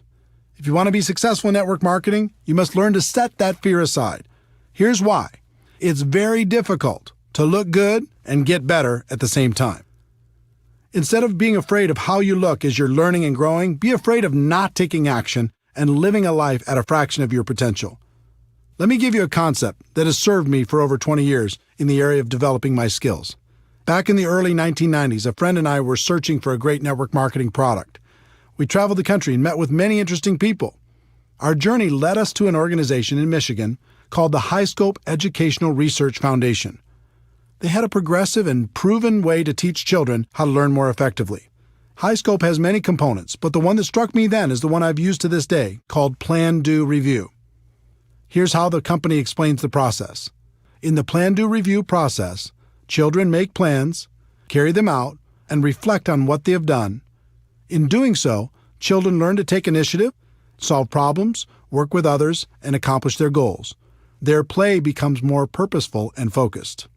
By making Plan, Do, Review a successful and integral part of your classroom's daily routine, you'll learn how you can promote learning and build on children's interests and intrinsic motivation. When I heard what they were saying on how to use it as a teaching tool for children, the only thing that was rolling around in my mind was how I could use it for myself and the people in my organization. While things didn't work out for turning the High Scope product into a network marketing product, I'll be forever grateful to their organization for helping me and hundreds of thousands of people all over the world to use this concept to build a better business. Here's how I've used and taught the concept for over 20 years now. Choose a skill you want to develop. 1. Make a plan. 2. Do your plan. 3. Review your results to see how you could do better next time. Most people don't make a plan. They just charge out there and do. Even more people never review their results to see how they could improve. Do you see how this connects with no good experiences and no bad experiences, only learning experiences? 1. Make a plan. 2. Do your plan. 3. Review your results, good or bad, to see how you could do better next time. 4. Make a better plan. 5. Do that better plan. 6. Review those results, good or bad, to see how you could do better next time. 7. Never stop applying Plan, Do, Review, and you'll eventually become an expert through trial and error. This little secret to learning in MLM is one of the most powerful I've shared. It's become part of my DNA. I hope the same happens for you. Teaching. Would it surprise you to know that teaching is one of the best ways to learn? It's true. If you want to really master something, teach it to others. Teaching burns a groove in your brain like nothing else can. Who do you think gets the most benefit from the daily video shows at networkmarketingpro.com? I do. I have to think about it, prepare, and present the message every day, so it helps keep me sharp and on top of my game. The lesson for each of you should be to find someone to teach. Even if you just have one person in your group, start there. And as your group grows, look for more and more opportunities to teach. You'll get the most benefit. Your associations. This is another important lesson from Jim Rohn. He taught me the law of association that says you'll become the average of the 5 people you spend the most time with. You'll think how they think, act how they act, talk how they talk, and earn how they earn. Let me tell you something. This law is real. You can't fight it. I've done 3 things over the course of my career when it comes to my associations. First, I've disassociated with the people who are toxic to my life. This isn't an easy decision, but it's an important one. Some people will keep you down permanently. Second, I've limited my associations with negative people or people who weren't helping me grow in the direction of my dreams. I just learned to spend less time with those people and more time on positive influences. And third, I've worked to expand my associations with people who can help me become a better person and a better professional. If you're trying to learn to become an expert in the network marketing profession, doesn't it make sense to find a way to spend more time with the people who have the skills you're looking for? If this is a little too stressful to think about when you're looking at the 5 people you're spending time with right now, here's a little tip. About every 6 months, one of the people in your 5 will change. They'll move, get a new job, start a relationship, end a relationship. Something will happen. The secret is, when that happens, choose very wisely when you're thinking about who's going to take their place. Most people don't think about this at all. They just let the next person fall into that place. That's a big mistake. Find someone who will push you. Find someone who will inspire you. I hope these suggestions on the learning process of becoming a professional have been helpful to you. It's okay to dream big, but you also have to be patient. Anything of value takes time. Continue to develop your skills. Become a permanent student. Those skills will make a place for you for the rest of your life.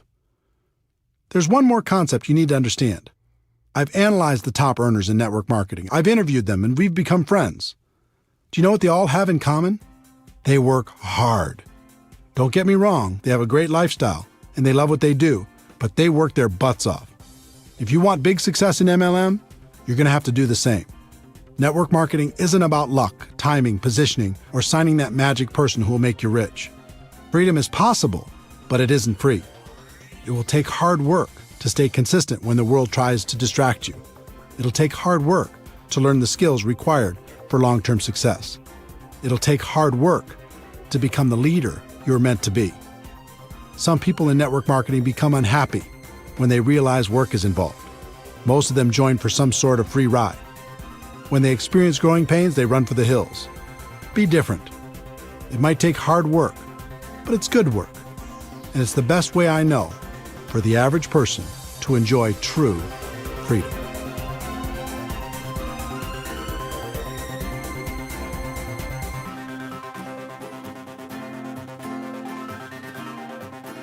Chapter 12. It's all worth it. Network marketing can be challenging. It's an emotional experience. The ups and downs can be dramatic. But in the end, for so many reasons, it's all worth it. The career you'll create. If you decide to become a network marketing professional, you'll not only create an income for yourself, but you'll create a career. I think about this a lot. Consider the skills required to be a doctor, a lawyer, a big company CEO, or even a world-class musician. You're talking about a high level of skill and a fairly high level of income. Now consider the skills necessary to become a network marketing professional. They're tiny in comparison, and yet many network marketing professionals enjoy a higher level of income and most certainly a higher degree of freedom. If you look at any career, there's a barrier of entry, how hard it is to get in, and a long-term benefit, what you get if you do get in. For example, a doctor might have 12 years of school plus an internship. That takes intelligence some of us don't have, money some of us don't have, or even possibly contacts some of us don't have. At the end, they get to enjoy a long-term benefit, although many of them would say the benefit wasn't worth the investment. There's always a ratio between the barrier of entry and the long-term benefit. There's no question in my mind that of all the professions in the world, the profession of network marketing has the best ratio when you compare the low barrier of entry with the high long-term return. One of the best decisions in my life was making a career out of network marketing instead of just messing around. Becoming a professional made all the difference, and now it's great fun to spend a good portion of my time helping other people do the same thing. The freedom you'll enjoy. Freedom is an interesting word. When it comes to work, I think we understand the concept, but not the entire meaning. For me, freedom means having choices. It means living the life I want to live instead of the life other people want me to live. Do you remember the imagination you had as a child? Imagine your life without limits. You wake up when you're done sleeping. You're doing work that is fulfilling and makes you happy. You get to work with people you enjoy. You don't have to compromise all the time. You work when you feel like working, but you also play when you feel like playing. You get to spend tons of time with the people who are important to you. You're living a big life and not wasting away in a box. When you get a clear picture of what freedom is about, you'll find the price you need to pay to achieve it in network marketing is very low. Facing your fears and living a life that's free is easy. Spending the rest of your days living half a life is hard. The lives you'll touch. It's one thing to create freedom for yourself and your family. It's another thing altogether to help someone else do the same. There are so many people struggling in this world. You have the ability to help people see a bigger picture for themselves. You can give hope to the hopeless. You can encourage their dreams. You can provide them with the inspiration necessary to face and overcome their fears. One of my greatest joys is to appear in someone else's testimonial. It's great to hear that someone was lost, and in some small way, I was able to help them find their way. Network marketing allows you to do this on a big scale. Not only can you help one person, but you can help hundreds or even thousands to live a better life. And the exciting thing is, that's just the beginning. It's just like throwing a rock into a pond. When it hits the water, you see the ripples growing larger and larger until they hit every edge of the pond. In network marketing, sometimes you don't see all the ripples. You might be aware of the impact you had on one person's life, and maybe one or two more ripples, but they keep growing whether you see them or not. That's why I do what I do. It's why I wrote this book. I know people will be positively impacted, and that's a stone thrown in the water. But then they'll make a positive impact on others, and the ripples begin. And those people will do the same and over and over and over again. With network marketing, you really can make a difference. The people you'll meet. Network marketing has introduced me to the most amazing people. This profession gives you the chance to not only expand your group of friends, but also to be able to spend more time with them. You'll never find a more passionate group of entrepreneurs in any other profession. These people love life and spend their time lifting each other up. Here's an example of what that means to me and what it can mean for you. You can name virtually any state in the United States or any other country in the world, and a friend instantly pops into my mind. Network marketing has also introduced me to many of my heroes. I've been lucky enough to share the stage and become friends with great people, including Anthony Robbins, Brian Tracy, Dennis Waitley, the late Stephen Covey, Tom Peters, Les Brown, the late Og Mandino, David Bach, Robert Kiyosaki, Harvey Mackay, Art Williams, Ken Blanchard, Tom Rath, Daniel Pink, Mark Victor Hansen, Jack Canfield, Jeffrey Gitomer, Gary Vaynerchuk, Tom Hopkins, and many, many others. On top of all that, I've been able to learn from more million-dollar MLM learners than I could count. All of them have had a positive impact on my life and my career. This profession also helped introduce me to my amazing wife, Marina. I was in Moscow for a big MLM training event, and she was attending that event with her family. Because she could speak multiple languages, she was helping to translate backstage. I was smitten. Our first date was in Red Square at midnight after the event. With the snow softly falling around us, I'll never forget it. We've been together ever since. I'm not saying you'll find the love of your life in MLM, but I am saying you'll find friendships that will last a lifetime. The places you'll see. If you build a large and successful network marketing business, a few things will happen. First, you'll win some trips that will be trips of a lifetime. Second, you're going to need to support your organization as they expand into every territory or country where your company does business. And third, you're going to have enough money and time to go wherever you'd like. It's been said that your life can be measured by the number and intensity of your experiences. If that's true, I've already lived a very long life. I've been to every state in the United States with the exception of Alaska, and I'll remedy that soon. I've also been to about 40 countries around the world. I've gone diving at the Great Barrier Reef in Australia, toured the Hagia Sophia in Istanbul, visited the Twin Towers in Malaysia, boated around James Bond Island off the coast of Thailand, visited the tent cities in Nigeria, ridden the huge Ferris wheel in the port of Singapore, had a private tour of the White House, watched the sunrise on New Year's Day at the Grand Canyon, enjoyed a 30-course meal at the world-famous El Bulli in Spain, cruised through the canals of Amsterdam, ridden a hot air balloon over the Rocky Mountains, rented an entire cruise ship for 2,000 of my friends to sail to the Bahamas, had dinner under the stars at the top of the Hotel de Paris in Monaco, visited my heritage in Norway, sailed the Black Sea off the coast of the Ukraine, witnessed the amazing Sistine Chapel in Rome, golfed at St. Andrews in Scotland, watched a World Cup match in Ireland, and prayed at the Wailing Wall in Jerusalem. All of this and so much more was made possible because I embraced the great profession of network marketing. The same can happen for you. The causes you can contribute to. There are lots of worthy causes. You might want to give to your parents or someone else in your family, or to an organization that means something to you. In 2011, I asked Harvey Mackay, best-selling author, as well as a wildly successful businessman and community activist, for his secret to success. He told me his story. Eric, my father sat me down after I graduated from the University of Minnesota at age 21. I was a little bit cocky, going to take on the world, going to start at the top and work my way up. And he said, Harvey, 25%, 1/4 of your life, starting now, is going to be devoted to volunteerism. Now, I didn't know what that meant, other than I started volunteering for everything. Heart, Cancer, United Way, Boy Scouts, March of Dimes, Salvation Army, everything. Let me tell you what that experience has done for me my entire life. Being on all those boards and being involved in all those charities, I became a better communicator. I became a better leader. I became a better salesperson. Because all I was doing was raising money for the more than 20 boards that I've been on. I became a better sales manager.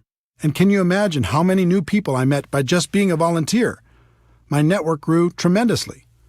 But the biggest thing that happened was my sense of being a citizen of the world. To know that you've helped another human being and to be able to see the results, it's an unbelievable feeling. I'm so thankful to my father because his advice changed my life.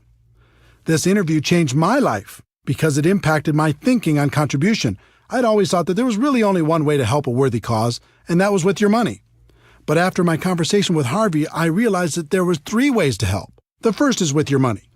Of course, you can write a check, and that's wonderful. Network marketing can allow you to write bigger checks than you could ever imagine before. The second is with your time. Like Harvey said, you can dedicate a portion of your life to causes that are important to you. He chose 25%. You could choose whatever you'd like, but I'd encourage you to choose. And by time, I don't mean just volunteering a few hours here and there at the shelter or something. I mean, give your time to creative thinking, raising awareness, and raising money. And the third is probably most important, and that is with your influence. Take the time you're going to spend on your cause and put all of your influence behind it. Inspire your organization to do something great with you. Encourage your company to get involved. Leverage your network to do great things.